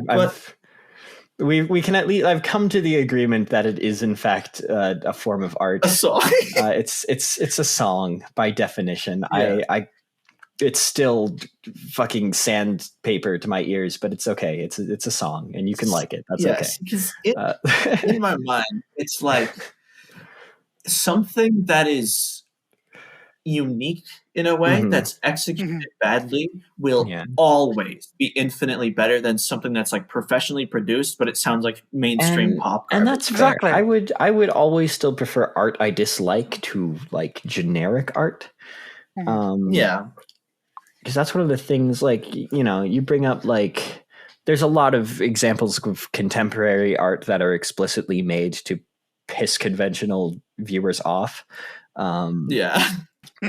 Not the least of which is actually Piss Jesus. This is one of my favorite examples. There is someone put a crucifix in a jar full of urine and took a picture of it, and that's the art piece. And it's on Wikipedia. You can go look at it right now. Yeah, did you guys know Hera Hera at one point memorized the Wikipedia article for a chair. No, yeah, I don't know if you great. still have it memorized. No, I don't. But it was it's it's a whole goddamn Half-Life Wikipedia VR AI article. bit. I'm only so autistic, but I do. Yeah, I do I'm like use it. staring. I'm like staring into the camera like I'm in the office. I'm only, but I can still rattle it off pretty smoothly, and I do still like to use it as placeholder text because it's just so easy. It's just funny. Yeah. It's just cool. Like and it's a very niche reference to Half-Life VR AI. Yeah. It's the best thing of all time, by the way. Because you have to be a Half-Life fan, be frequently on YouTube, and have watched HLVR AI like 3 times to remember that bit is in there because it goes by so quick. It's like 30 seconds of Kuma rattling off the chair Wikipedia article and then it's over. Yeah, do you know the voice actor for Kuma is a trans girl? Oh, that's awesome. There's a fun fact. Oh, that's cool. Yeah, Holly's awesome. I love her. She's so cool. Also, shout out Half-Life VR, but the AI is self-aware. You should go watch that. Yep. I know it's like 4 parts and 20 minutes each, and there's like multiple acts and shit. But like, come on, it's better than the Nutcracker. It's so worth it, right? It's like, okay, I better. I'm sure in your lifetime you've been forced to sit through a 2 to 6 hour ballet and not even been able to tell what's happening. So go watch that. Half-Life VR, but the AI is self-aware by Wayne Radio TV. It's so awesome show. VR, but the AI is self-aware. Yeah, okay. It's so good. And there's four parts. Yeah, there's 4 acts. Each has 2 parts. Except for the you don't need to have any context for like what Half-Life is or what it's about. Oh yeah, the story is very much told to you, and it's quite frankly not the same story. World. There's okay. There's Half-Life VR AI yaoi fan fiction. It's basically like an entire TV show that's just been improv'd in like Gary's mod. It's so it's good. It's amazing. Oh man, okay. I have. Hello, Gordon. I'm definitely checking this out. Holy shit, that's so cool. Yeah. But that's where that's where the music. chair bit comes from. Fun other Wikipedia tidbit. If you were one of the few people who noticed that the All Dogs Go to Heaven 2 article was locked for like 6 months, that was also because of the series. In it they had a bit where they edited that Wikipedia article, and people were so hyped about that bit they actually went and did it, so they had to lock the article. Right, because one of the anti-heroes of the series puts that Gordon Freeman, the protagonist of Half-Life, that Gordon Freeman died in the Wikipedia article for All Dogs Go to Heaven 2. Yep. Well, they were at a missile silo, by the way. And so this series was so particularly popular among Half-Life fans, and Half-Life fans are all gay nerds, that article just absolutely got bombed with edits. It got fucked. And so it got locked for like 6 months. Yeah. Okay, so wow. Fascinating. Sorry. But yeah, I like music. Shout out music. Fuck genre labels. Do what you want. The weirder the better. Go listen to a genre movie. Yeah. Cool. Okay. Thank you very much, Ellie and Hera, for that. Yeah. So my next question for you guys is... Fuck, I closed the notes up by mistake. God damn it. Yes, I can't believe you. Minor miscalculation, minor error. I definitely didn't kick the Ethernet out of my computer earlier. We had to pause recording for like 20 minutes because the fucking site wouldn't load. We're gonna have to lightning round those fewer yeah, we're gonna have to lightning round these questions. Okay. All right, I'll take one more from my extensive list. I gotta pick a good one now. Okay, so Ellie. Hi. Oh no. Your typing quirk is very unique. Oh, here we fucking go. Where the hell did that come from? So, because early when we were early on in our friendship, you typed like more normally. Not normally, but more normally. You had single spaces between your words. We'll put it like that. So how did you go from typing like a regular thing to Ellie A gay typing. dog. Yeah, gay dog. Yeah, so Ellie typing has quite a lot of lore. I've said this before, but a lot of me is just me ripping off my friends.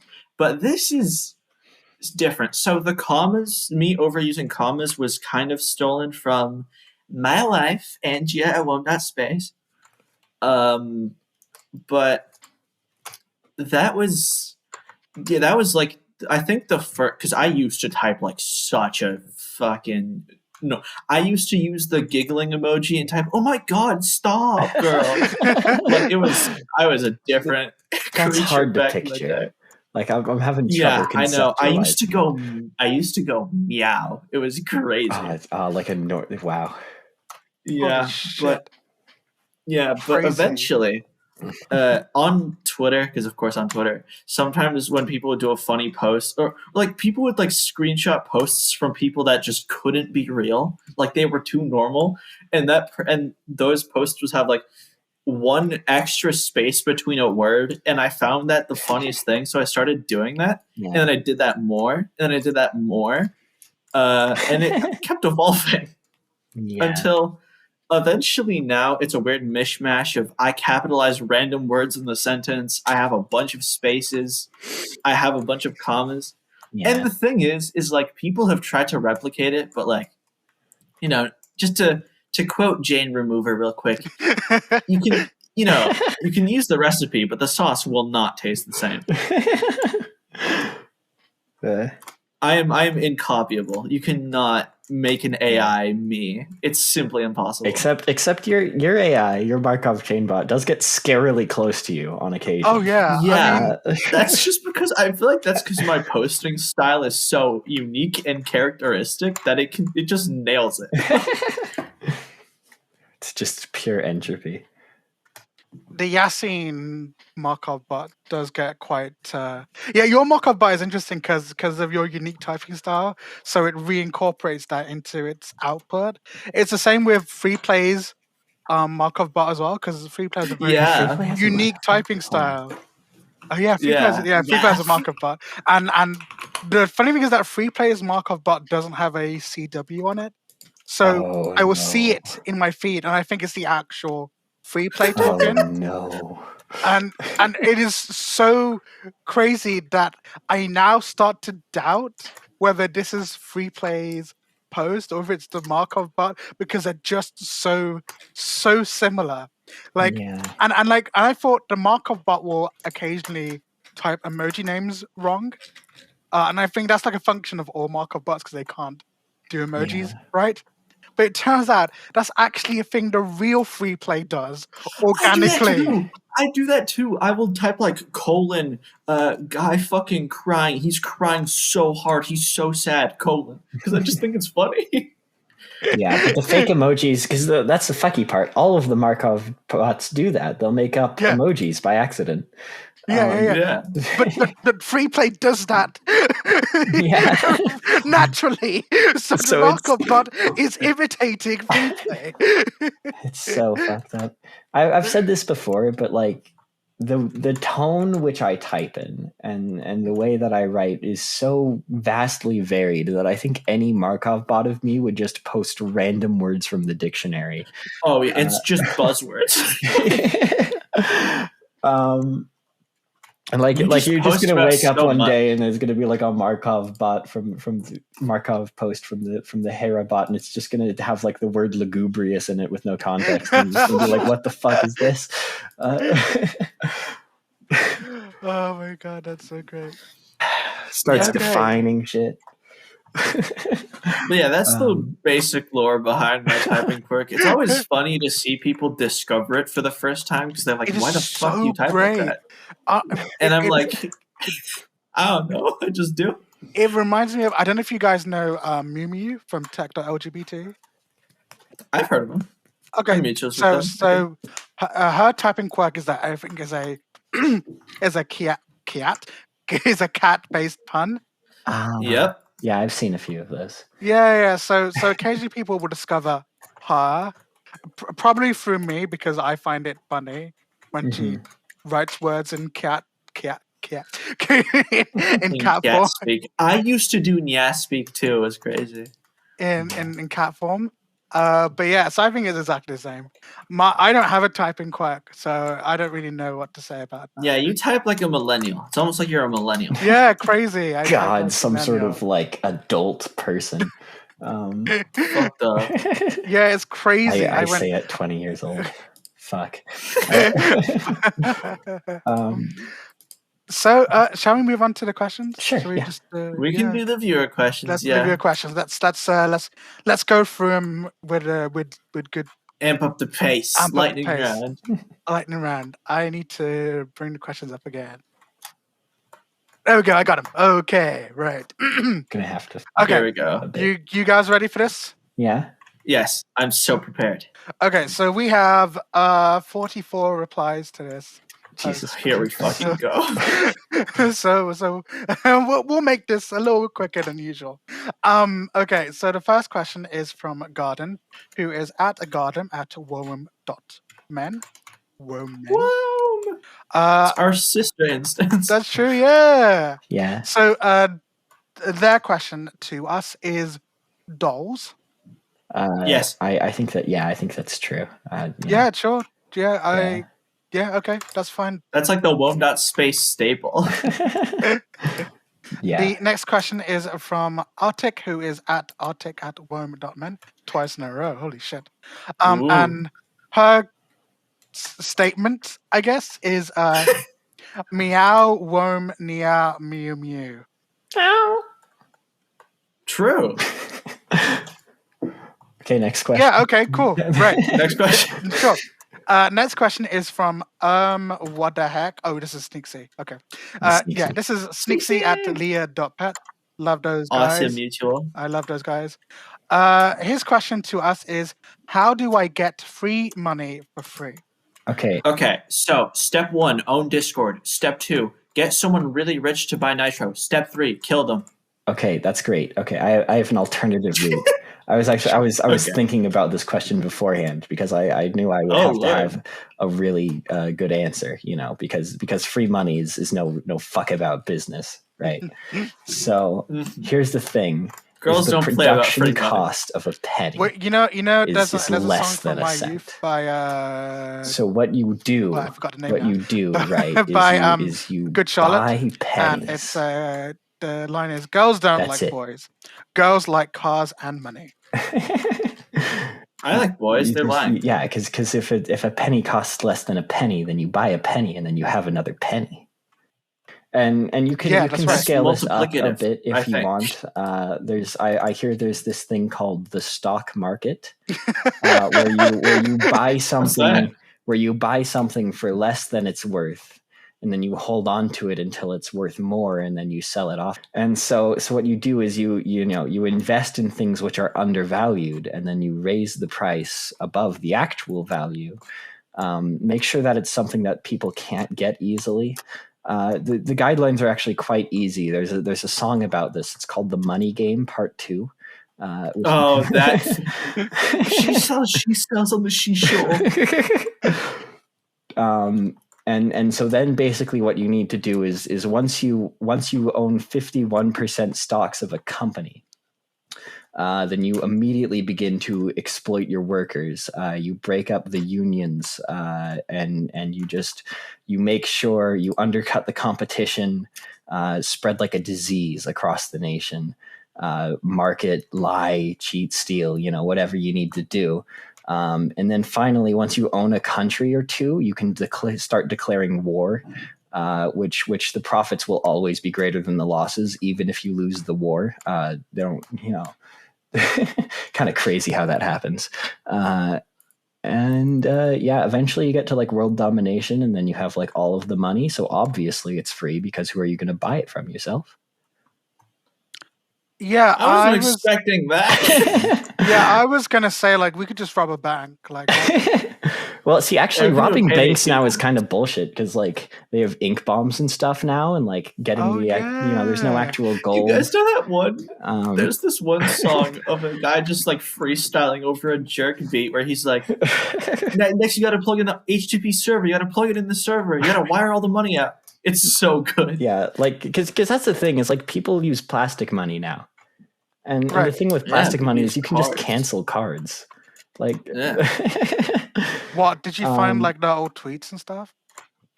And so robbing banks isn't actually not the play. If you do want to go the thievery route, if you do want to go the thievery route, I would heavily recommend finding a dirty mechanic and robbing car dealerships. That's catalytic converter. You get the getaway vehicle right there. They're super expensive, especially if you can find one that's holding like a supercar, like a really nice Ferrari or Rolls Royce. Those go for a lot of money on the black market. They are also great for drug smuggling. Cops don't check nice cars, et cetera, et cetera. Car dealerships, guys, not banks. Thanks, Hera, for that. You seem experienced. Yeah, I'm gonna. Right. Okay. Well, the next one. I'm no snitch, but you know. Yeah, I'm just saying. Good thing the feds don't listen to this podcast. Anyway, so. Next Except one. they do. I'm going to shoot Donald Trump. That's a joke. I'm joking. Investigation. This is all hypothetical. Yeah, all in Minecraft. I've never stolen a car. We only do this in Roblox jailbreak. The next one is from at Yaseen J. Midnight was it? This is me. Sorry, hang on. Yeah, nice one. Yeah. I literally like they could write anything on here and I would read it. So. The next one is from Victoria, tactical shitposter, who is at laptopkitten at kitty.social. What's your top 5 favorite games? Ooh, that's a good question. Who wants to go first? Hera, if you want to go first. Sure. I like a lot of games from a couple specific franchises. So to spare you listing off every Gearbox game from Half-Life and every Zelda game, I'm just going to say Half-Life and then Zelda and then pick 3 others. Okay. I think that'll be easier for everyone here. I will also throw in Entropy 02 in there since that's a fan game. Hell yeah. Goated game. Don't have a very diverse playset. Tetris is very good, not the EA Tetris. Every EA version of Tetris fucking sucks. You would play Tetris, wouldn't you? Tetra.io is very good. Falling light blocks on mobile. Except Tetris Effect is good. That's the good EA one. Oh yeah. If you want to play on console, Tetris Worlds is objectively the best one. But yes, Tetris. And then what about Tetris Fortnite? Tetris. I didn't say anything. Keep talking. Tetris Fortnite? Oh god. I'm making shit up. That's not real. Oh, thank God. Oh, Jesus, fuck. Okay. I've been having a lot of fun with Need for Speed Heat. That's probably 5. Oh, it's okay. A very good game. Have you moved on to Unbound yet? No, I don't have money right now. I am extremely poor. You can just borrow it, right? I guess that's true. Just like beg library sharing off of someone. Aoife has done library sharing with me, so I can play Celeste. It's that's cool. That's cute. Yeah, Unbound. I feel like Heat was a very good attempt at reinvigorating the series. I don't think it quite went that far. Yeah. But Unbound improves on Heat. I feel like Unbound is like a Heat 1.5. I feel like it's what Heat should have been. It goes quite a good way to kind of recapturing because I think the thing with Need for Speed is that the games from I feel like the games from like Carbon onwards were kind of an attempt to excluding Pro Street, that is, one attempt to recreate the charm of Most Wanted, and I feel like Need for Speed is trying to recapture that element, right? And it's not going so well, right? Like nostalgia, yeah. The whole and I feel like the fans want Most Wanted 2005 again, but that's not going to happen because that's like that era and that particular style of game at a time. And I feel like Need for Speed really needs to kind of remake itself in like a for a new generation instead of looking back to recreate the past. And I think Unbound goes some way to kind of having more of that charm, especially with like the anime inspired decals and some of the colorful attributes that the game has. I don't think it goes 100% the way there. It's still lacking in some ways, in some kind of heart, like something that you can't really describe it. I mean, but I think it goes a very, very good way, and I hope that the next game in the series is the one that actually kind of is like, yes, this is Need for Speed's DNA, but reborn effectively. Yeah, and Heat did do some of that as well. Like their anime tags and the shaders are very pretty. The only, like, if it's a dry daytime race, it kind of looks like Gary's mod. Yeah, it does. Yeah, you're right. But so long as there's some sort of weather or it's at night, it's a very pretty game. And it feels great. My only previous experience with Need for Speed was Hot Pursuit 2, which does hold up fairly well in my opinion. But it is a total arcade racer. You're just doing track after track, very, very simple format. And you have like 12 cars to pick from. But it's a GameCube game. Cut it a little slack, right? Racing games were just like that at the time. So I do think Heat goes in a pretty good direction. I did also notice, because before that, my racing game of choice was Forza. In particular, I was playing a lot of Forza Horizon 1, 3, and 4, which are still pretty good games in my opinion, but I noticed just how much they were just copying almost directly from Need for Speed. Like the map is just straight ripped, for example. And a lot of the achievements and style points you get. Yeah, and what are your 5 games? Yeah. Sorry, I dissociated for a second. 5 games. Okay. So I've been thinking about this, and immediately, Cruelty Squad, genuinely the best game ever made. And I don't mean that as I love it so much. Unironically, I think it is the best game ever made. It breaks so many norms. It does so much cool shit. Amazing game. Inscription, for the same reason, so good, such a good game. Risk of Rain 2, just because I find it so incredibly fun to play. Ultra Kill, because I think Ultra Kill is a golden standard of first-person shooters. And Gloomwood, I know Ultra Kill and Gloomwood are technically still in early access, but Gloomwood is. I want to make a game like Gloomwood someday. Like a stealth immersive sim like Gloomwood would be so cool. I love Gloomwood's mechanics. I think it's very creative. I love the world. I love the little in-depth details. I love Gloomwood. Very good. And honorable mentions, Lethal Company, Dusk, TF2, the entire Half-Life franchise. Yep. I definitely agree. That's cool. My top favorite games are... and Silent Hill 2. Oh, yeah, okay. That's it. Yeah. Cool. Silent Hill 2 is the most important mental health story ever told in the game ever. Cool. Okay, go ahead, yes. So this is like in no particular order, but for me, GTA 4, I think, is one of the most fun. San Andreas? Or am I No, GTA 4. No, okay, those are different games. Okay, I'm just not. San Andreas came before GTA 4. Okay. Not number one. I mean, just like any order. I think GTA 4 is very important. Right. I think it's such a fantastic game. Right. Just because, like, even though it came out in 2008, it's still fresh in terms of story, in terms of gameplay, in terms of physics. Right. And even just little things like, for example, like when you get a text in the game or call, the speakers will kind of fritz out a little bit. Oh, interesting. Like they would in real life. Or how like more fancy cars will allow you to brake while turning because they have ABS, whereas cheapo cars don't. So these are all little things that Rockstar put in to make the game more cohesive. And I feel like and not to mention that the story is really, really interesting. And it tells a really good story. And I feel like just as a story in itself, like attached from a gameplay, it's really good. And something that they didn't do again in GTA 5.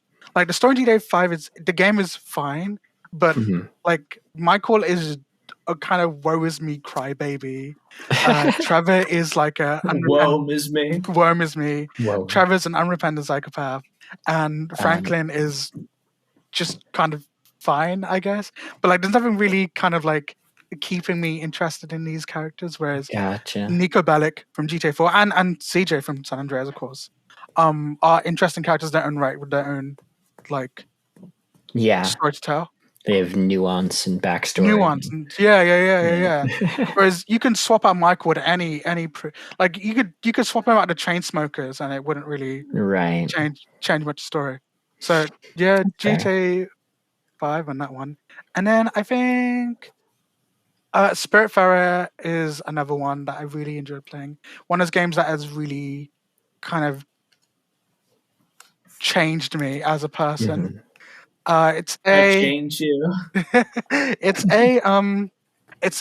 one of those resource management game kind of things. You have your goal, your job is to be the ferryman for the dead. Mm-hmm. Well, ferrywoman for the dead.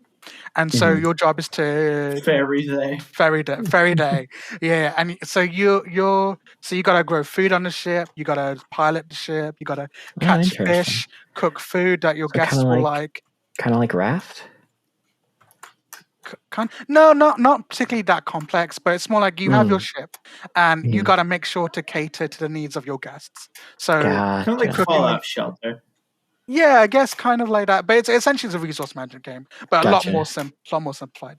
Cool. And the story it tells you about, like, and either it's very cozy, it's also about death. So it's quite cozy, but also very poignant and very, very. It's one of those games that I deliberately choose not to finish. Because you'll be sad when it ends. Yeah, it'll be so sad when it ends. Yeah, and the game, I'm at the point. I still haven't finished the Owl House. For the same exact reason. Wasn't like one of the characters meant to be trans femme, but Disney fucked it up, so he wasn't trans femme? There is one canonically non-binary character already, as well as a shapeshifter, and obviously lesbian. That was Star Against the Forces of Evil. I'm stupid. Oh yeah, yes. No, that is true of Star, but Owl House was always overtly queer. Yeah.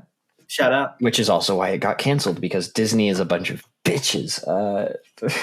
I'm going to kick Walt Disney's frozen head. I'm going to play golf with it. Yeah. Number 3, a third game. Burnout. The Burnout series. Burnout is good. So good. They need to make another one. I hope they do. There are rumors that they are bringing the boys back together to make another one. That'd be cool. So I'm crossing everything for a brand new IP from EA in a similar vein. But yeah, Burnout, I grew up with that game. If it wasn't for Burnout, I wouldn't be listening to the music I listen to today. Like, Burnout 3 was absolutely instrumental in my music taste. Like, there is no, like, if that game never came out, I would not be listening to music I listen to now. Or like that game introduced me to My Chemical Romance, introduced me to bands like Yellow Card and Sugar Card, and then the same is true for Burnout Revenge. It introduced me to more harder stuff. And I feel like the genres I listen to now are kind of a direct lineage from that music I listened to then. Well, maybe not the J-pop, but like, like the indie pop, the electronica, all that kind of stuff will never happen. Dude, J-pop is so freaking awesome. J-pop is great. I love J-pop. J-pop is great. It's great. Yeah, exactly. Shout out about the Doja music Cat, industry. The American J-pop artist. Yeah, Doja Cat is American J-pop, isn't she? Fuck you! I don't care what you say. Doja Cat makes J-pop. It is. It's funny but you're right. If you ever listen to a Japanese cover of one of her songs, it just it just works. It just works so well. Yeah. I listened to a Japanese cover of Say So, and it just works so well. By Rainy. Right. Yeah, I've heard the same one. Yeah, it's really good. Yeah, it works so well. Yeah. I mean, we should also ignore like Doja Cat's problematic like personal history. Oh, I don't know anything about her. Sorry. That's fine. That's fine. Don't worry about it. Fourth game is just Doja. I've played so many video games, and now like trying to pick ones that I like is difficult. No, I get that. And you can't just like sort by playtime because otherwise people might think I like Destiny and Warframe, and that's just frankly not true. What else? Hera, you give me the vibes that you'd play Warhammer 40k, and I mean that as an insult. There's the one boomer shooter that actually looks really interesting. I think it's called Bolt Gun. That one I do want to play. I don't like any of the other Warhammer IPs though. Okay, the setting you're safe for now. The setting is way too rigid for me. I like writing my own lore, and it just makes that practically impossible. Makes sense. Because it's just such a rigid setting that anything you try to make, some nerd on the internet will be like, actually. The first game in the Lara Croft Tomb Raider reboot. I thought that was the Tomb Raider. The Tomb Raider, like the first one in the reboot specifically. Is the one that came out like 2013. Is it because of the 2 polygons of boob? No, not the original Tomb Raider. The original Tomb Raider, the reboot that happened in 20. So it's because of the 4,000 the Tomb Raider reboot. Oh, yeah, because of the 4. Come on, gals. I am not that obsessed with. Listen, I'm just saying that spelunking outfit.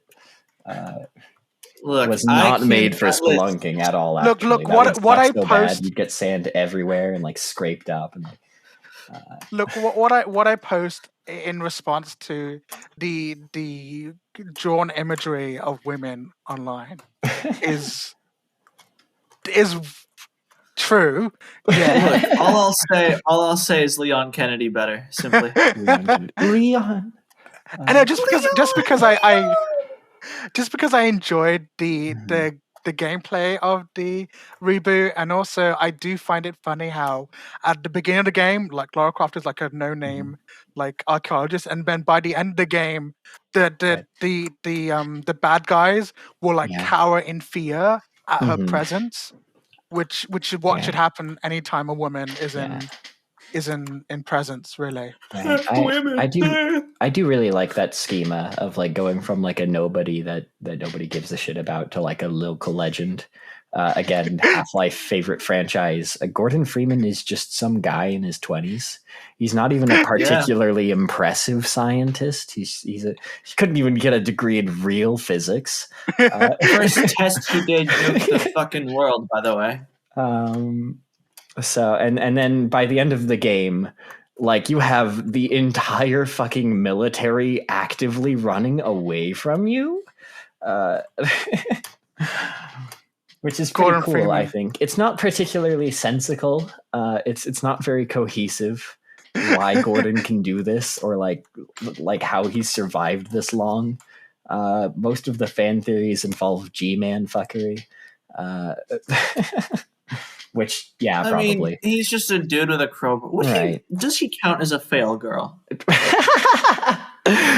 Is Gordon Freeman a fail girl? Good question. We'll have to push this one back to the Fediverse. Well, okay. We'll have to push this one back to the Yascast. Where are they now? Reboot. It depends. Are we talking about Gordon Freeman before or after he cuts the ponytail off? Oh wait, you're right. What if he's trans I love how it's totally unclear when that actually happens. Like it's just while he's in stasis with G-Man. Yeah, he just G-Man is like, dude, your cut sucks. Just lining him up. And number 5, by the way. Sorry. That's my bad. Number 5. I feel like Gran Turismo, because that was like the first ever video game I ever played, like ever. It's a classic. Like my mom got us a PS1, and the original like grey one, and it came with Gran Turismo, and like I played the hell out of that game forever and ever and ever, and that was like that kicked me off my racing game kick. So now I'm a big racing game fanatic, to the point where I am now repeatedly disappointed by the current state of racing games. Need for Speed and Unbound like excluded from that, of course. Like what y'all know about Garfield Kart? Sorry. I played Garfield Kart. Is it good? It's Garfield Kart. Well, it's Garfield Kart. It's a game. I do feel like you have to kind of understand the difference between a racing game that's trying to simulate the experience of racing and an arcade racer. And Garfield Kart. Garfield Kart. Because the Mario Kart likes I don't know what else to call them, like Grip or Garfield Kart or Tux Kart or whatever. Good. They're not really about being good at or knowing how to race. Yeah, they're not particularly racing games in a sense. They're more like shooters that happen to be on a racetrack. Right. Yeah, I don't even know. Like it's. You remember when Mario shot a guy? The Mario Kart likes are to racing games what bumper cars are to the highway. Like they're not the same fucking thing. Because you are playing bumper cars. You are trying to knock people off the track and spin out and get boost pads, and like so little of it is actually what gear am I in? How far is the trigger pulled down? Yeah. What's my turning circle? Right. Am I taking this turn fast enough, slow enough, with the right amount of angle? Like what's, unless you're playing 200cc, right? Like you do not have to care about like the break point of each corner. Right. And so I think but chain remover likes Mario Kart, so that means it's based. I think for what it is, Garfield Kart sticks in about the same class as the others. It's not exceptional at anything. It's just kind of a mediocre Mario Kart clone. Yeah, it's not. I can't believe I shifted the topic to Garfield Kart. It's not a particularly great game or a great karter. It exists though, and that's Garfield's in it. I think if you want a good kart racer, grid combat racing is very fun. Also, Redline. One of the best kart races I've ever played was called Blur. Merges the kart-like gameplay of Mario Kart with the arcadey style gameplay of Need for Speed. That's cool. Yeah, and it uses real cars as well. And I've seen a few try to do that. Like and it Asphalt works 9. So Asphalt good. Sucks though. Asphalt sucks. But Asphalt sucks. Blur is just an incredible game. Like it has you can consider it to be like a very more grown up version of Mario Kart in that sense. Right. The tracks you actually do kind of have to care about braking and turning and stuff, but it's not like mandatory. Okay, but the real best racing game is the one that's in the Mii Plaza for Nintendo DS. Are you guys familiar with like the Street Pass Kart Racer? Oh, hell yeah. The gameplay loop for the Street Pass Kart Racer is you hold down the A button, and if you're coming up on a corner with red on it, you let go of the A button and then press it back once you're out of the turn. That's the gameplay loop of the Street Pass Kart Racer. That's the whole game. Was it like a slot racer? Yeah, it was. Oh yeah, I found it. Okay. Yeah. So in PAL it was called Street Pass Slot Racing, and in non-PAL, I guess for you, it was called Slot Car Rivals. Yeah. Okay. Yeah, I think it's slot. Yeah, that's right. Because I do have a North America DS. So, yeah, it's more fun than it has any right to be, actually. Being genuine for a second, it's actually kind of enjoyable to waste time with. But it's not. It's like the mini game that you find in your game. It's like the Stardew railway game. Like it's just nothing. It's you press the A button once in a while. It's Chrome Dinosaur. Like there's one button. And sometimes you press it and sometimes you don't. And that's the game. Yeah, so much for a lightning round on those questions. Yeah, crazy, huh? Crazy. Sorry. Let's push back. Okay. Sorry.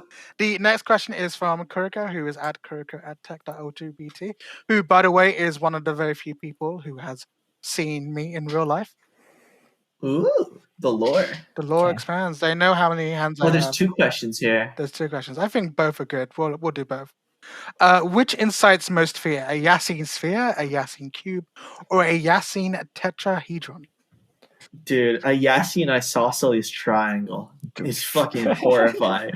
That's That wasn't one of the options. And I made it. How about that? What will you do about it, woman? I'm sorry. I don't think it's the Yaseen sphere. That seems kind of pointless. Basketball. No way. Tetrahedron. Remind me, how many is a tetra? Like what's that number? I can't 4. remember. Yeah, it's a Tetra is 4-sided. 4. So it's just any 4-sided shape? No, it's a triangular pyramid. Oh, is it? Oh, right. Tetrahedron. Well, okay. I don't know whether or not our fellow Kuriko here is a tabletop role-playing game player. Oh, here we fucking go. But if you are familiar with the dice known as the D4, the 4-sided die, and if you have ever happenstance dropped one of these dice, you will fucking never find it except for 3 months later when you for once just decide to go barefoot around your house. They are evil, demonic little creatures, and I think that one, if nothing else, it suits Yas the best, and it's the most dangerous. So I think the tetrahedron's probably the play. Okay. Yeah. Well, obviously, I can't really pick an answer to this because why would I scare myself? So if I'm afraid of myself sometimes. The next I'm question. afraid of my pure, unfiltered swag. Which one are you the most afraid of being? Ooh. Oh, well. What if I compressed you into a sphere? How about that? How about them apples? I think being a cube would be the most terrifying, to be honest. That's fair. Because you're like shoved in a little box. Yeah, I guess I was trying to be that profound. Sure. If you had to pick a pet for the other two, what are you picking? Ooh. I've thought about this question a lot. Hera, you're getting a gecko. I'm getting a gecko. And what am I getting? A gecko. I'm getting a or like a lizard, like a dinosaur. Oh, okay. You're getting a dinosaur. Why? What am I getting? You're getting some normal British person. You're getting like a cat. I don't fucking know. A cat. Okay, wow. Sure. A hamster. You'll get a hamster. Like so much insight went into mine, and then Yas is just like just some fucking like toast and baked beans. Like I don't know what even. It's like fish and chips. Like okay, yeah, like a hamster. Okay. Well, Yaseen likes cat girls, so I feel like a cat is the only real. You just categorized Yaseen as like a basic British bitch. Not bad. They're gonna assassinate me for heresy for this one. Okay. Yeah, sure, cool, whatever. Cat girl. So much venom. Someone is getting unadopted. No, it's so over. No more lettuce in your rations so why a for lizard? you. I'm curious now. Why a lizard? You just seem like you'd fuck with a lizard. Like that seems like your bestie. Okay, cool. I like I don't know. You just seem like you would be a witch with a lizard sidekick. Oh my god, yes. I'll take it. You would you'd have like a regenerating newt, and you would use the newt leg for your potions. Yeah, okay. I'll take that, man. That's complimentary. I feel like really bad for Yas now, though. Pets are cool. For you two, I would pick. I think like Ellie would definitely be like a hamster person. No, I'm not a hamster person. Really? I'm afraid. Oh damn! No, no. Okay, I think Ellie sucks would to be eat you. a hamster. Oh yeah, That's in the dog chomp, derogatory. Well, for Hera, I would definitely consider. I think a weasel. A weasel. Oh, I love how everyone's giving like witch familiars. You know, like. Weasel. Yeah, that's it. Yeah. Just because, why not? I guess I have to buy a big floppy hat after this. But you know what they say: the bigger the hat, the cuter the witch. Yeah. And by they, I mean me. I said that. Yeah. Okay. Awesome. I'm they. I'm they. I'm literally they. That's crazy. Okay. What about you, Hera? What's your answer? What are my picks? Okay. Yes, I think you're the type of person who would like find the most like aggressive predatory pet you could legally own. I think either cookie cutter shark or 80-foot python. Yeah, and I would I can see it. And I would like pet it all the time. Yeah. You were like, oh, no, Charlie doesn't bite. Yeah, oh, he don't bite. Don't worry. I call this one the instance destroyer. Or cobra, I guess. Pythons don't get that big. Damn. Do they? All the reptilian biologists gonna get on my ass for saying the wrong kind of snake. I'm scared of snakes. Those fuckers horrify me. And for Ellie, it's a good question. There's a lot of animals I think you would vibe with just fine. Because I'm such a critter. There's a lot of critters I could critter with. A ferret would be I think cool. you need like something small but like big enough to cuddle with your whole body still. Yes. Yeah. Ferret. Big rodent. Yeah. Big rodent. Ferrets are big rodent, 4-inch tall. Right, exactly. The next question is from Not Sludge Bomb, who is at Not Sludge Bomb at Warm. Shout out. Shout out to Sludgy. Sludge is Keep on sludging. Sludge is a good egg. Good person. I don't know how to identify. Anyway, if you three were all trapped on a deserted island, who would die first? Hera. What? Okay. Christ. You're the Hera. How tall are you? I'm 6'2". Yaseen, how tall are you? I'm 170 centimeters. Oh fuck! Hold on. Yeah, you provide the most food, Hera. I'm sorry. Well, okay, no, I don't because I'm also 140 pounds. What's that in normal people? Okay, hold on. Like 140 kilograms. Google.com. Oh wow! Holy shit! Okay. You're like a featherweight, basically. Yeah, I'm not. I got no fat, no meat. Oh, in that case, I guess then I would die first, probably. Okay, but here's Okay, but okay, so why are we immediately assuming cannibalism is the only option? We're on a deserted island. That doesn't mean it's unlivable. Well, who said I would kill for cannibalism? What if I just wanted to kill for sport? What the fuck, Ellie? Okay, I don't know. Here's the thing. I like that it's that we're killing each other, not that we're dying of natural causes. I was a scout. Well, I would sacrifice myself for the two of you because I'm the big sibling, right? I appreciate it, but like we don't have to sacrifice each other. Like it could be we could work together. Natural. Like I think Ellie is the most likely to like eat a poisonous plant, thinking it looks cool. Absolutely, that's true. Actually, Ellie would die first because she would have no way. Like I've got survival skills. I was a scout growing up. I have EMT training. Like why aren't we treating it like the deserted island is the problem? That's true. You know, I like how we all went. The real thing that died first was our morality. That's what died first on this desert island. Like I would like to think that we would collaborate for at least like a little bit before going insane and like eating each other. I don't know. I'd probably try and do some cool shit like a backflip and then fall on my neck and instantly die. All right, cool. Like next question. You just give the vibe of the person who would be like, "Oh, that nightshade is a cool color. I'm just gonna snarf that up." The next question is from Luna. Oh God, how do I pronounce this? One of the many. One of many Lunas. Luna Elena at transfam.social. Do you think there's too many Lunas on Fedi, or is there not enough?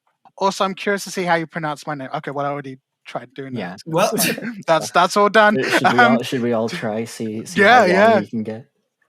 Eolenia. Eolenia is such a cool name, actually. It has the similar vibe to Ellie. Mine, but that's cool. Elenia.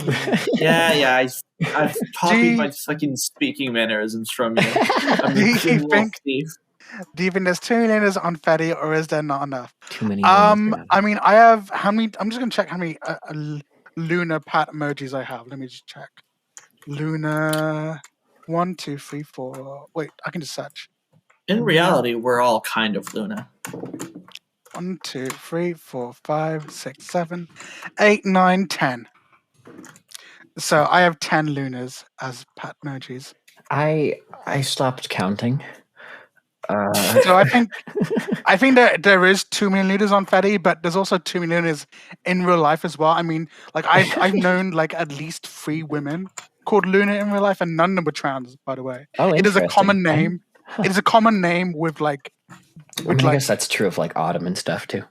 Yeah, Autumn and Luna are common names for all kinds of women, both normal and cisgender.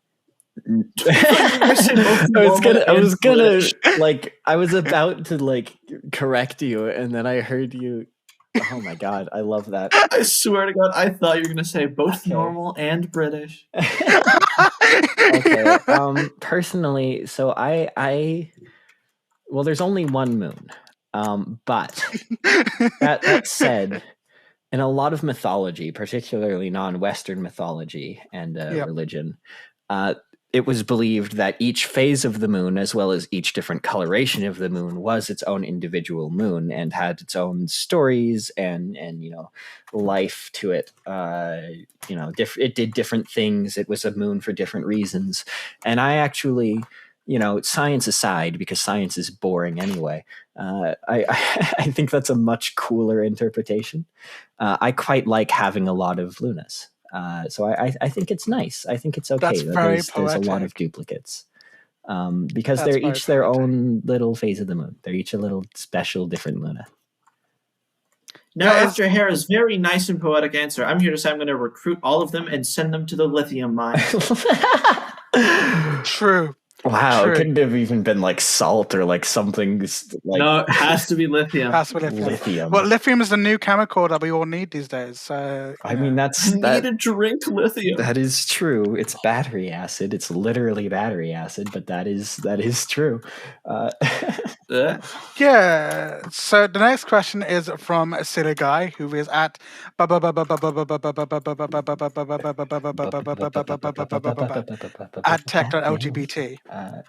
And the question is boys.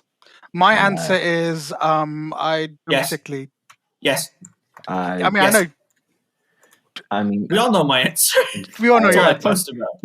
Boys are kind of like a tea or an ice cream for me, where it's like most of the time, but there's like a few specific kinds where have you ever seen a cat like eat something it didn't like the taste of, and it makes that like amazing like grimace spit out face? Yeah.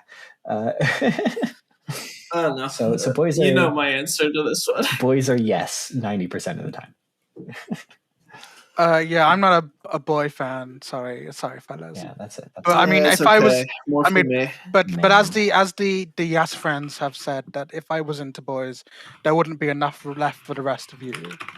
That's absolutely true. There's a lot of boy likers on Fetty. There's you're a little boy poster. I'm the boy poster. Huh? That's what I'm known for. But yeah, anyway, Yas is like a filthy genosexual, so we'll move on. The next question is from Soph, who is at Catty at transform.social. That's not a question. They're asking you where the podcast will be. Oh, where? Oh my god. She asked where, not when. Holy shit. The question is where. What the fuck? I was like, yeah, you misread it, you silly. Yeah. Okay. The next one is from. This is not a question. The next one is from Eris, who is not that Eris, but a different Eris entirely. There's some Eris at acoma.meows.k. I've met 4, I think. Yeah, Eris is like Luna and Autumn and Chloe in except being for like name. agenders. How many Sweens could a Tim Sweeney Tim? If a Tim Sweeney Sween Tim Swin. We're gonna kill you with hammers, dog. Epic Games. Epic Games, yep. True. Epic Mega Games, ginormous, large. Fruit Night. The next question is from Orphan, who is at Orphan Yo. The goat. The goat. At Orphan Yo at labyrinth.zone. Yep, a big up Labyrinth Zone. Full of the best shit posters this side of the This is the best question. Anyway, the question from Orphan is, what's the best Drake song? Okay, so here's the Say thing. that you're a lesbian, girl, me too. I know 0% of Drake's catalog except for that song. All I know is It's crazy. He has a song called Girls Like Girls. Yeah. Dude, evil Drake would be like, girls like guys where I'm from. Say that you gay. I'm like, ew. This is a bit of a funny one because, you could easily interpret this as like awful homophobic misogyny, and I'm sure that's what it actually is, but it's much funnier to interpret it as Drake coming out as a transbian. I personally believe he's a trans You know what? lesbian. Let's go with that. Let's go with that. Drake is a transbian. Yep, let's do this. Yeah, we'll go with that. Let's go with that. Our next question is from Mia at void.rehab. Shout out to Mia. The goat. The goat. Why my first mutual. Oh, that's nice. Why that's are a you... lie. My first mutual was Hera. Oh, okay. Why are you so tiny? Who's this aimed at, me or Hera? Okay. Genetics? It's replying to all three of us, so I didn't. Axolotl plushie. I don't eat enough. Any other questions? And next question is from Tassia, who is at Tassia ISO at wetdry.world. Will you give us up? Will you let us down? Oh, we got fucking rickrolled. Yeah, we did. Okay, so here's the thing, right? As I cannot give you Disney Pixar up, but the problem is that if I don't give you this movie and you ask me for it, then I'm letting you down. I just realized the bit.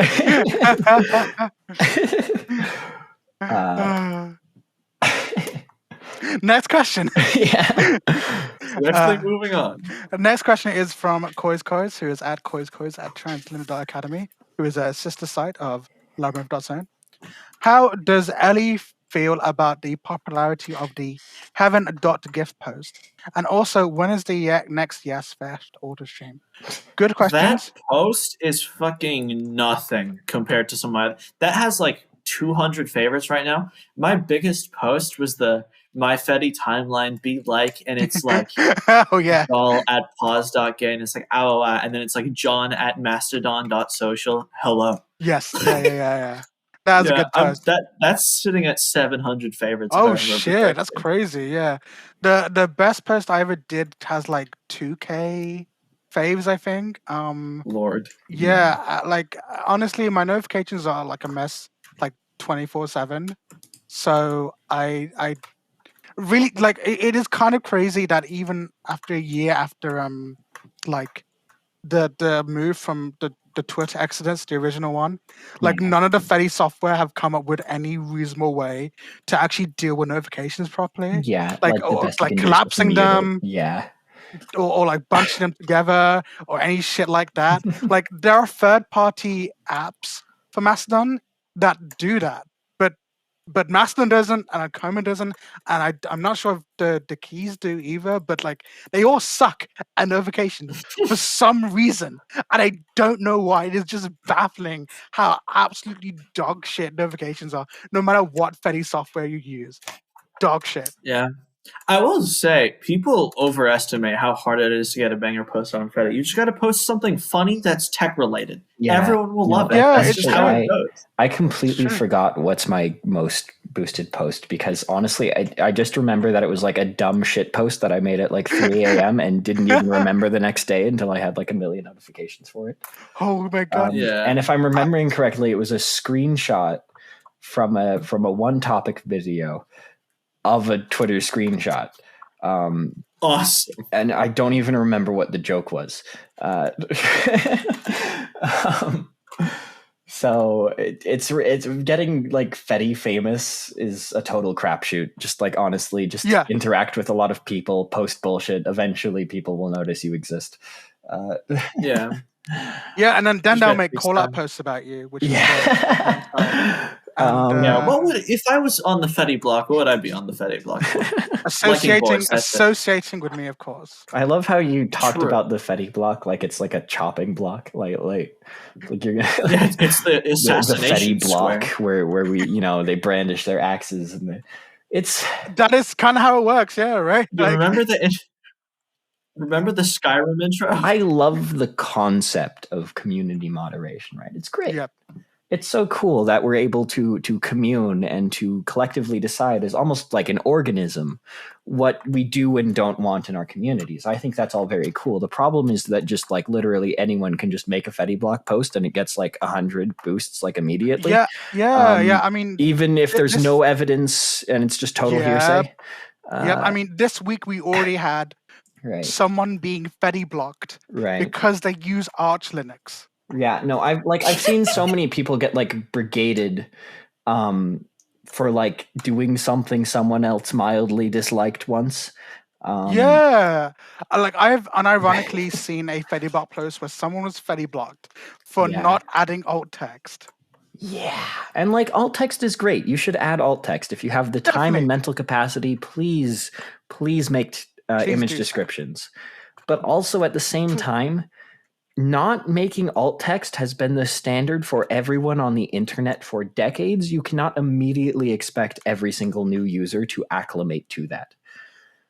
For sure. You have to introduce people to the concept and why they would want to do it, both for the visually impaired or people who just have trouble picking up on what the focus is or, what the punchline of the joke is. I find alt text infinitely useful as an autistic person.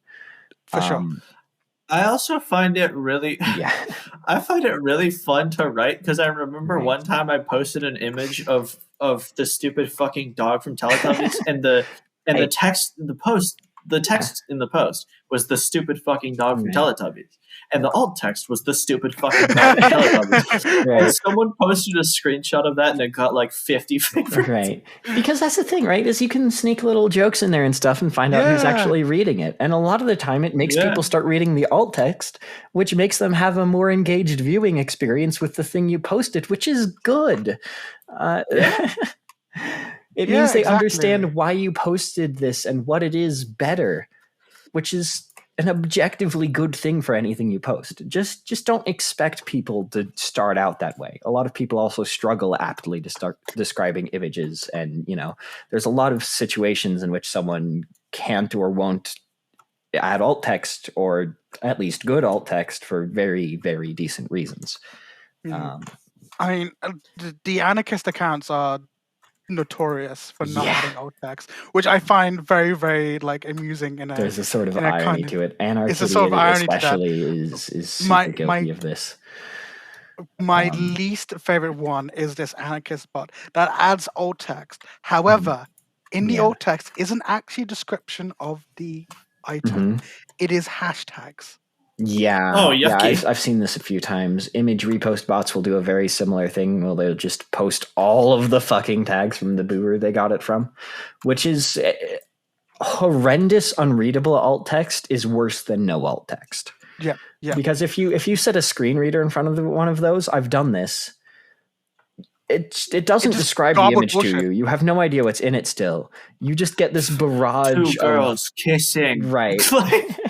You just get this barrage of sounds, and knowing that the eyes of this particular girl kissing this other girl are green, for example, is not helpful to the viewing experience, which is just two anime girls which are kissing, which is lovely. Don't get me wrong. I love Yuribot, but I never boost it because it's worse than no alt text. It's actively hindering a visually impaired person's ability to experience this. So it's bad. This is so unrelated. Hera, you give such Jan Measley vibes. Who? What the fuck? Jan Measley, the person who made the /HJ is bad video. /HJ. You don't know who Jan Measley? I'm not on YouTube a lot. That's crazy to me because you have the exact same cadence and humor as Jan. That's wild. Okay, I mean, just send me a link. I'll look it up after the podcast. I'll send it to you after the show. Yeah. Anyway, next question. Oh, right. Next question. Yeah. So the next question is from Lily. Shout out to Lily. Our friend Lily. Okay. How you Lily, who Lily? is at Shout out Lily. Lily. The dog park Lily. Hello. Okay, fine. Whatever. Yeah, dog park Lily. Dog park Lily. Yeah, who is at town at Possum.city. How are you so gender? So this is a question for all of us. I don't have one, which makes me have all of them. Yeah, my gender is more like a. I like that you just did like a microwave sound. Instead of answering the question, you just kind of went. See, the way I look at it is that I don't really have a gender. There's just words that you can use to describe me. So I don't know. It's complicated. Yes, was there more to your answer, or do you just want to? Or just microwave? There was more. Okay. I mean, if you can consider the gender to be like staring, respectfully, of course, into the sun. So, I'm staring respectfully into the heart of the star. Oh God! What's your... So I guess in a way I'm like proof that you can be a functioning adult and also completely incomprehensible. Yeah, it's great. I love that. Which is great. So what about you, Hera? I've had 3 years to think about an answer to how I could aptly describe my gender, and I honestly still just don't have one. I collect the gender for malicious purposes. I bend it to my will. Your mere mortal language and tonal speech cannot possibly fit into a little box the concept that I have in my head of my gender. You're a girl for the bit. There's characters I can. There's pronouns I use. There's labels I like to use. There's theys I them. Femby is a personal favorite, though no one knows what a femby is. It's a fun word still, and I like it. It is such a fun word. But it's not quite otherkin either. I still feel like I'm a human. Mostly, just like a cat. Yeah, there's bits of like android and cat, and like just bits and pieces of like there's some witchy vibes in there. Just like gender amalgamate. Like that stuff that's on like the movie theater floor. That no amount of carbon dating and chemical process can possibly identify. The Calamity Ganon goop. Yeah, exactly. I am the final element that's not on the table. Yeah.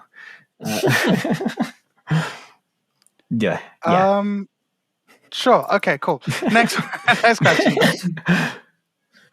Could Ellie? We already done this, and I said no. Hi, Eva. Hi, Eva, by the way. Okay. Next one is. Oh God, how many questions? We've got 1, 2, 3, 4. 5, Anna's question 6, 7, is next. 8. Okay, we only got 8 questions left, so we can just breeze for the rest. Next question is from Anna Ambrosia at Umfeed. The goat. The goat. Yeah. Anna is great. What is one song you think you should listen to? What's one song you should think everyone should listen to? Contingency Song album version by Jane Remover. That shit is the most depressing song ever made, and it's so guttural, and the screaming it's so good. It's one of the best songs ever made by far. My choice is The Middle by Jimmy Eat World. Cool. It's iconic. So here's the thing, right? Is my music taste is what you would describe as controversial, because contemporaries think I'm basic, but basic people don't recognize anything. So it's a bit of a struggle to find a song that everyone doesn't hate. So just give me a second to think about this. Like I listen to music mostly by artist. Ellie can attest that she doesn't like most of the music that I like. It's mostly just as a contemporary with an experimental it's not bad. It's just like theater kid core. Right, exactly. So I'm too experimental and niche for the basic people, but I'm too basic and vanilla for the contemporaries. Yeah, I find all my music by just looking through SoundCloud tags. Like the best song you'll ever hear is some kid from like Minnesota uploaded with like 2 clicks. You know, yeah, this is one I feel like I can pretty confidently recommend. This one was actually recommended by Lars initially to me. Oh, the goat of all goats. Yeah, it's from Seblo's The Other Half album. Or wait, no, it's fucking not. I lied. Never mind. It's from Half Decent, which are 2 halves of like they're a continuation. iPhone is very, very good. It's also one of the ones with a few less plays. It's only, I say only, but mainstream streaming platforms. It's 51K plays. Oh wow! So go listen to iPhone by Seblo. It's pretty good. It's 3 minutes, so not that long. Cool.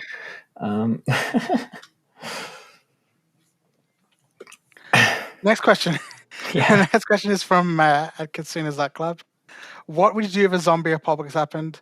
I would die because I wear glasses. So once my glasses are gone, that's it. Like that's fair. So I have a perpetual issue with this question because this is a very common question. People have been asking this since zombies movies and stuff got popular. But it depends so fucking much on which zombies you're talking about. But if we're just talking about the basic Walking Dead zombies, they are loud and slow and not very smart and generally pretty physically incapable. I think the main concern in a zombie apocalypse genuinely is the resource management. The actual zombies themselves pose so little actual threat that you pretty much have to have like awful, horrible government mismanagement, which to be fair is what usually happens in this type of movie, in order for this to become a major problem. So assuming that my government is terrible, which currently it is, and so zombies are allowed to take over, then honestly the biggest problem for me is just food, water, shelter. And I know how to construct shelter. I can find food from wild plants. And water filter is a simple matter of charcoal. So I would probably go somewhere high up because zombies can't walk on steep inclines. Oh, the zombie question. Yeah. I would probably go up on a mountain because zombies are too physically incapable to handle more than a 20-degree incline. I would set up a bunch of tripwires because zombies can't see for shit. Just hang them up to bells, stock up on a bunch of ammo, guns, whatever. That'll be really easy because the Walmarts will be defunct almost immediately, and the Walmarts in my state have guns. Welcome to the Midwest.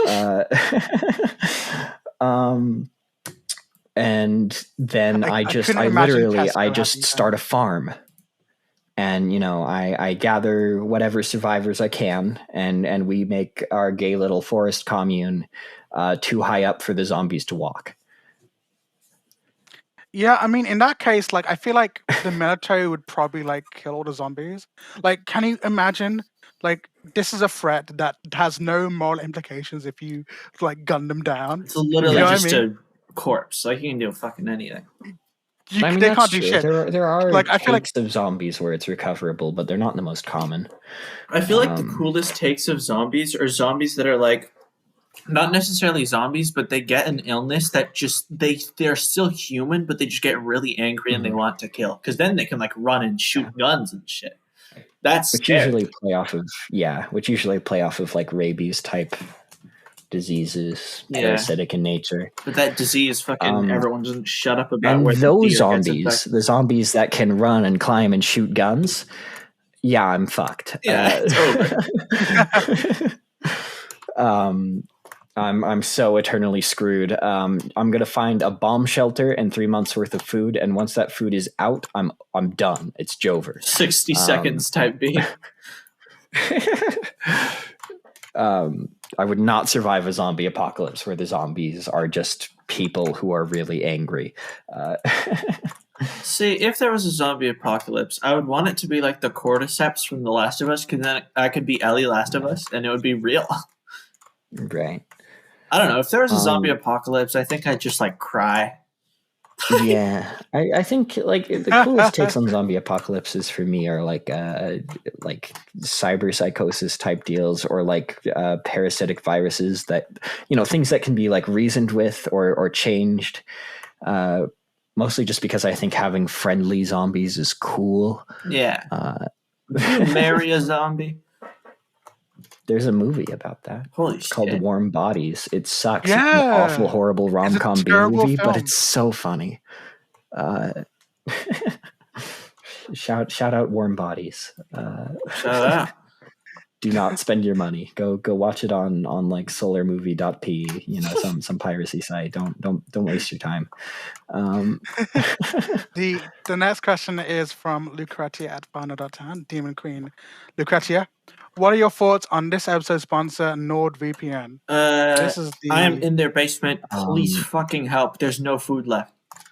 NordVPN is good for exactly two things: looking up porn at a Christian school, and piracy. Really, that's it. And what if those is like a moot point? Because why would you do that in class? Just like wait. well, I mean, no. There's like the Christian schools where your parents send you if you've been a particularly bad Christian. Not porn necessarily. There are other good resources. The Tom Scott gay pirate assassin bit. Right, exactly. It's if you've ever seen Tom Scott's VPN sponsorship, except not the region locking, because guess what? It's really easy to tell when someone is using NordVPN, and the vast majority of products now will block you accessing their site if you're using Nord. So you can't really use it for that anymore. Well, let's hope Yaseen doesn't get sponsored by Nord in the future. Yeah, I mean, if someone did sponsor the show, which please sponsor the show. Can I sponsor the show? Do you even have money? No. This episode, by the way, is sponsored by GamerSups. No, not the lead poisoning. The energy drink for gamers with the big titty anime girls on the side. That's the only way they know how to promote their product, by the way. There's nothing actually significant about the energy drink or how it tastes. Okay. It's probably honestly just a rebranded Red Bull or something. But it has anime girls on the side. Which one had the lead poisoning incident? Was that G Fuel or was that GamerSups? I don't know. One of those had a lead poisoning incident. Go to gamersups.com/Yaseen for 30% added to the cost of your order. And a custom Nep cup. Yeah. Anyway. God, we've been here for 3 hours. Lord almighty. Yeah, Jesus Christ. So anyway, if someone were to sponsor this show, I would say anything or do anything that they want. Yeah. There are a few sponsorships who have been cool with that in the past. I've seen who just I would do anything for a sponsorship. They're rare though. It takes quite a bit of confidence in your product to just like tell the influencer that they can just shit talk as much as they want. But I appreciate it when they do that. I appreciate, I look, if anyone wants to sponsor me, they can do so. Yeah. Also, like, I found out about Crofter's Jam that way. Crofter's Jam is super fucking good, by the way. If you ever have Crofter's Jam, it's so fucking good. I don't know. The one that I know Crofter's from was he was super popular on Vine, and his name is slipping my mind. Like the Vine guy, the like he's bisexual. Hold on. I don't know why I Thomas Sanders. Oh my God, Thomas Sanders. Yeah. Thomas Sanders promoted Crofter's Jam out of sponsorship for like a whole video. He did that as a bit, and then it was real. Right. And he doesn't like jam. That's the part that caught me. He doesn't like jam. But he made an entire video talking about Crofter's Jam because he really likes Crofter's Jam. So it's like, okay, I guess it must be pretty fucking good then. And yeah, it's really good. It's also really expensive. At least if you're not in Canada. In Canada, it's probably like $1. I need to go back to Canada. Tap into my maple roots. Shout out Crofters. I like Crofters. Do it. Okay. Yeah, I've never bought anything from a sponsorship before. I feel like I just don't trust anything that is. That's fair. It's happened a couple of times, but I have to be able to tell that it's really, really genuine. Like I have Vessi's shoes as well. Vessi's are super fucking expensive, by the way, and no shoe is worth that amount of money. But having said that, having spent $155 on shoes, I mean, they are quite nice. They are really nice shoes, and the sponsorships are well deserved. Just don't spend that much money on shoes, please. The next question is from Experiences International, who is Experiencer at Leaf or Lavaland. I have one question, considering I don't know either of them. Well. Yeah. Oh, either of you two. Right. Why did it take me so long to realize worm is meow backwards? It's okay. I couldn't tell either. Yeah. It's one of those things that makes you feel like you're really smart for working it out by yourself until you realize that it's actually painfully obvious. Right. Like I was like, oh my god, worm. What is that word? Like when I first saw it, I was like, what's a worm? What's that word mean? I was like, hey, do you know what? Isn't it meow backwards? Holy crap! Right. I am so smart for working this out. What is it? Turns out that everyone knew this. Right. I didn't even like puzzle over it. I just saw the funny cat face and thought, yeah, that looks like it would make a wow noise. So I just kind of went with it.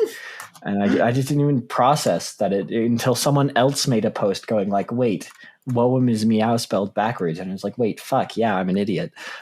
So don't feel bad. It's one of the classic blunders. True. The next question is from Soale Nico, who is Soale Nico at shorks.gay. What's a cool thing you want to talk about on a podcast you haven't talked about yet? Honestly, I feel like we've so kind of fine that we've gone through everything at the moment. But 3 fucking hours. But I am seeing Soale Nico tomorrow, actually. Don't know. Oh, that's cool. Shut up. Yeah, they're coming to Birmingham for some like leather thing. Coming to Birmingham, worst mistake of their life. Holy fuck! and they're coming with their partners, so we're gonna have dinner together. Yeah. You got a little bit of protection. In Birmingham, they got a little bit. So we're gonna have don't want to get infected. You might start dropping your R's or over enunciating your T's or something. God. So we're gonna get Vietnamese food. Okay. Hell yeah. Vietnamese food is like hella good. Yeah. That's awesome. This is a nice Vietnamese place that does like really good pho. Like you don't need to eat anything else for like the rest of the day. Yeah. Kind of feel like I went there in the morning. Yeah. And I went there like 12 o'clock once with my friend. Great. And I didn't eat anything until like 11 that night. Yeah. I feel like that's the mark of a good restaurant. You know, somewhere where you like so much that you can eat all of the food, even if it's too much. The next question is from May, who is at meow.worm.cat, where my old account is. Shout out. One of them, at least. Shout out. Cat, question mark. Yes. True, see? Factually true. Next one is from Cyber Kitten, who is at mirror@froggy.gay. Shout out. Do you accept Republic credits? Sorry. Yes. I take payment exclusively in Olive Garden croutons. Next question. Yeah, sure. This is from Misa Pudding, who is at s@possum.city. I don't understand what this question is. Yeah, if someone forced you to be I'm probably the only one who's going to know. Programmer? Yeah. What? Like C is a programming language. It's very low level, which if you remember we talked about, it means it's very hard for humans to understand, but easy for computers to run. Okay. What type would you declare a gender variable to be? And Lily has commented as a reply to say that void asterisk is the only correct answer. Right. So I'll go with whatever Lily said. Yeah. Primarily because I would agree with anything anyone says technology related. Smart people are just scary. to get them to shut up. So I am what you refer to as a script kiddie, which means that I know what programming is, but I'm too afraid to try it. It's a bit like drugs, once you get into it. So I'm gonna answer, but I could say something that isn't actually a type in C. I think either floating point or a declarative function, because gender is just too complex to fit into an easy string or integer. That might get me in trouble later. I understood like 4 of those words. Integer as well. Integer, good. Okay, so I like integers. My input is a floating point is just an integer with the decimal place calculated. Yeah, my input on this whole debacle is: do you guys fuck with rocks, like sedimentary rocks? Rock's good. I'm sorry. Do you mean like in a literal sense or like metaphorically? No, I'm not asking if you fuck with rocks. I'm asking you if you like rocks. Some rocks are cool. I have feelings about rocks, not like Crystal Girl feelings. Just like there's certain rocks I like more than others. Nepotism. Like reinforced concrete is kind of overdone, I think. I was expecting a genuine answer. Carbon is quite common. I'm not really huge on carbon anymore. What do you guys think of the oil economy? Diamonds are just pressed carbon. They're just filtered carbon. Hera, please stop. Hera, please stop. Please stop. We need to finish the episode. Let me have a geology hyperfixation. It's been 3.25 hours. Honestly, Hera, I would have loved to listen to that, but it is like half to midnight right now. Yeah, okay. Morning for me. Fair enough. Anyway, bazite is awesome. That's all. We're gonna be here forever. It's so fucking oh my god. I'm happy to end the episode there if you guys are. This is the most scuffed episode of all time. Yeah, I'm sorry. This is honestly fantastic. The intro fell apart so hard, and then Hera vanished, and then I disconnected for like 30 seconds, but no one noticed, and then I went to pee, but no one noticed. You went to pee? Yeah. When did you do that? You'll have to find out. Anyway, thank you for being here today, Yas, on my podcast. Shut up, Hera! I'm Hera Harper. I like D&D. I like Linux. I like rocks. Okay. Genuinely, thanks for having us, though. It's been super really fun. It's been a total train wreck, but like we knew that. Yeah, we knew that coming in. Look, I knew that when I would get you, I knew that getting you on this show would absolutely completely ruin everything. So I'm prepared for the fallout from this. But no, it was absolutely lovely to have both of you on here. I really appreciate you coming along, taking some time out of your busy. No, that's a lie. Not busy at all. I'm fucking busy. I got college. I got work. Hera's busy. Bitch. Oh, Hera is busy. I make That's true. dubstep. Yeah, that's true. But yeah, it was absolutely fantastic to have both of you on here. Thank you very much. Yeah, it was fun. Thank you. Did you guys had fun? Yes. Yeah. Can I self-promote real quick? Yes, please do self-promote if you guys want to self-promote. So www.rhymezone.com. No. So shout out soundcloud.com/nocturne. That's NOCTURNNNE. There's 3 N's at the end. Yeah. Cool. I'll put the link in the bio. And link in the description. Shout out my wife, Angia. Shout out Aoife. Shout out the dog park and everyone in it. And I'd like to extend a big thank you to Drake. I would love to self-promote, but actually my portfolio site has been broken for months and I just haven't gotten around to fixing it. Of course. So just Okay. Cool. Yeah. Just follow Hera in real life. Yeah. Just follow Hera. Yeah. Just follow me around. Completely disregard that one post I made about like the paranoia stalker shit. Just I do should it. find that one again. That was a good post. Didn't get nearly enough attention. Yeah. Okay. Cool. Right. So this has. I gotta fucking finish this episode, guys. Come on.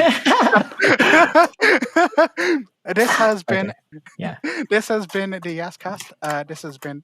I fucking hate every time the outro is messed up. Right. Yeah. It's fine. It's fine. With us, the intro is even more messed up. Yeah, I know. This has been the Yascast. This has been episode Midnight, the 12th episode of the series. With me, your host, Yaseen, and my two guests, who are Ellie. Hi. You're supposed to say goodbye. Bye-bye. Fuck you. And Hera. Goodbye. Thank you for watching. Thank you for watching, I guess. Make sure to hit like and subscribe and ring the bell down. Rate 5 stars. Send this to 3 friends. Please do send this to all your friends if you listen to this. I'm sure they will enjoy the insane ramblings of two women and me. Great. Yeah, put this in the hyperpop playlist.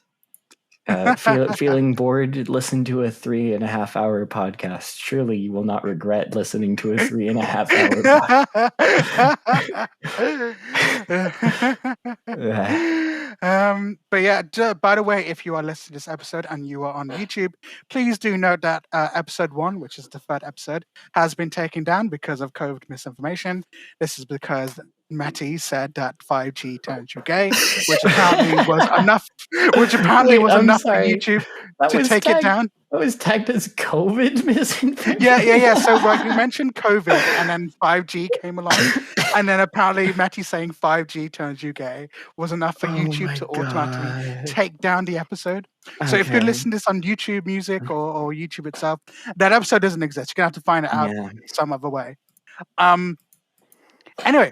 So this has been episode 13, episode Midnight, which is for 12, with me, your host Yaseen. This episode was hosted, directed, produced, edited, and other stuff. Everything else. I did all of it. By me. The guests today were Ellie and Hera, who are both Ellie and Alfred Ono at Worm.space, and this episode was mixed and mastered by Gamer at Bungie. Gamer at the Bungle. Shout out Gamer Online. Big shout out Gamer. Shout out Gamer. Gamer. Love this Gamer. Episode was filmed in front of a live firing squad. We're about to get executed. This is the last episode. That's good night from me. Night. Bye-bye. The end. It's over. We're free.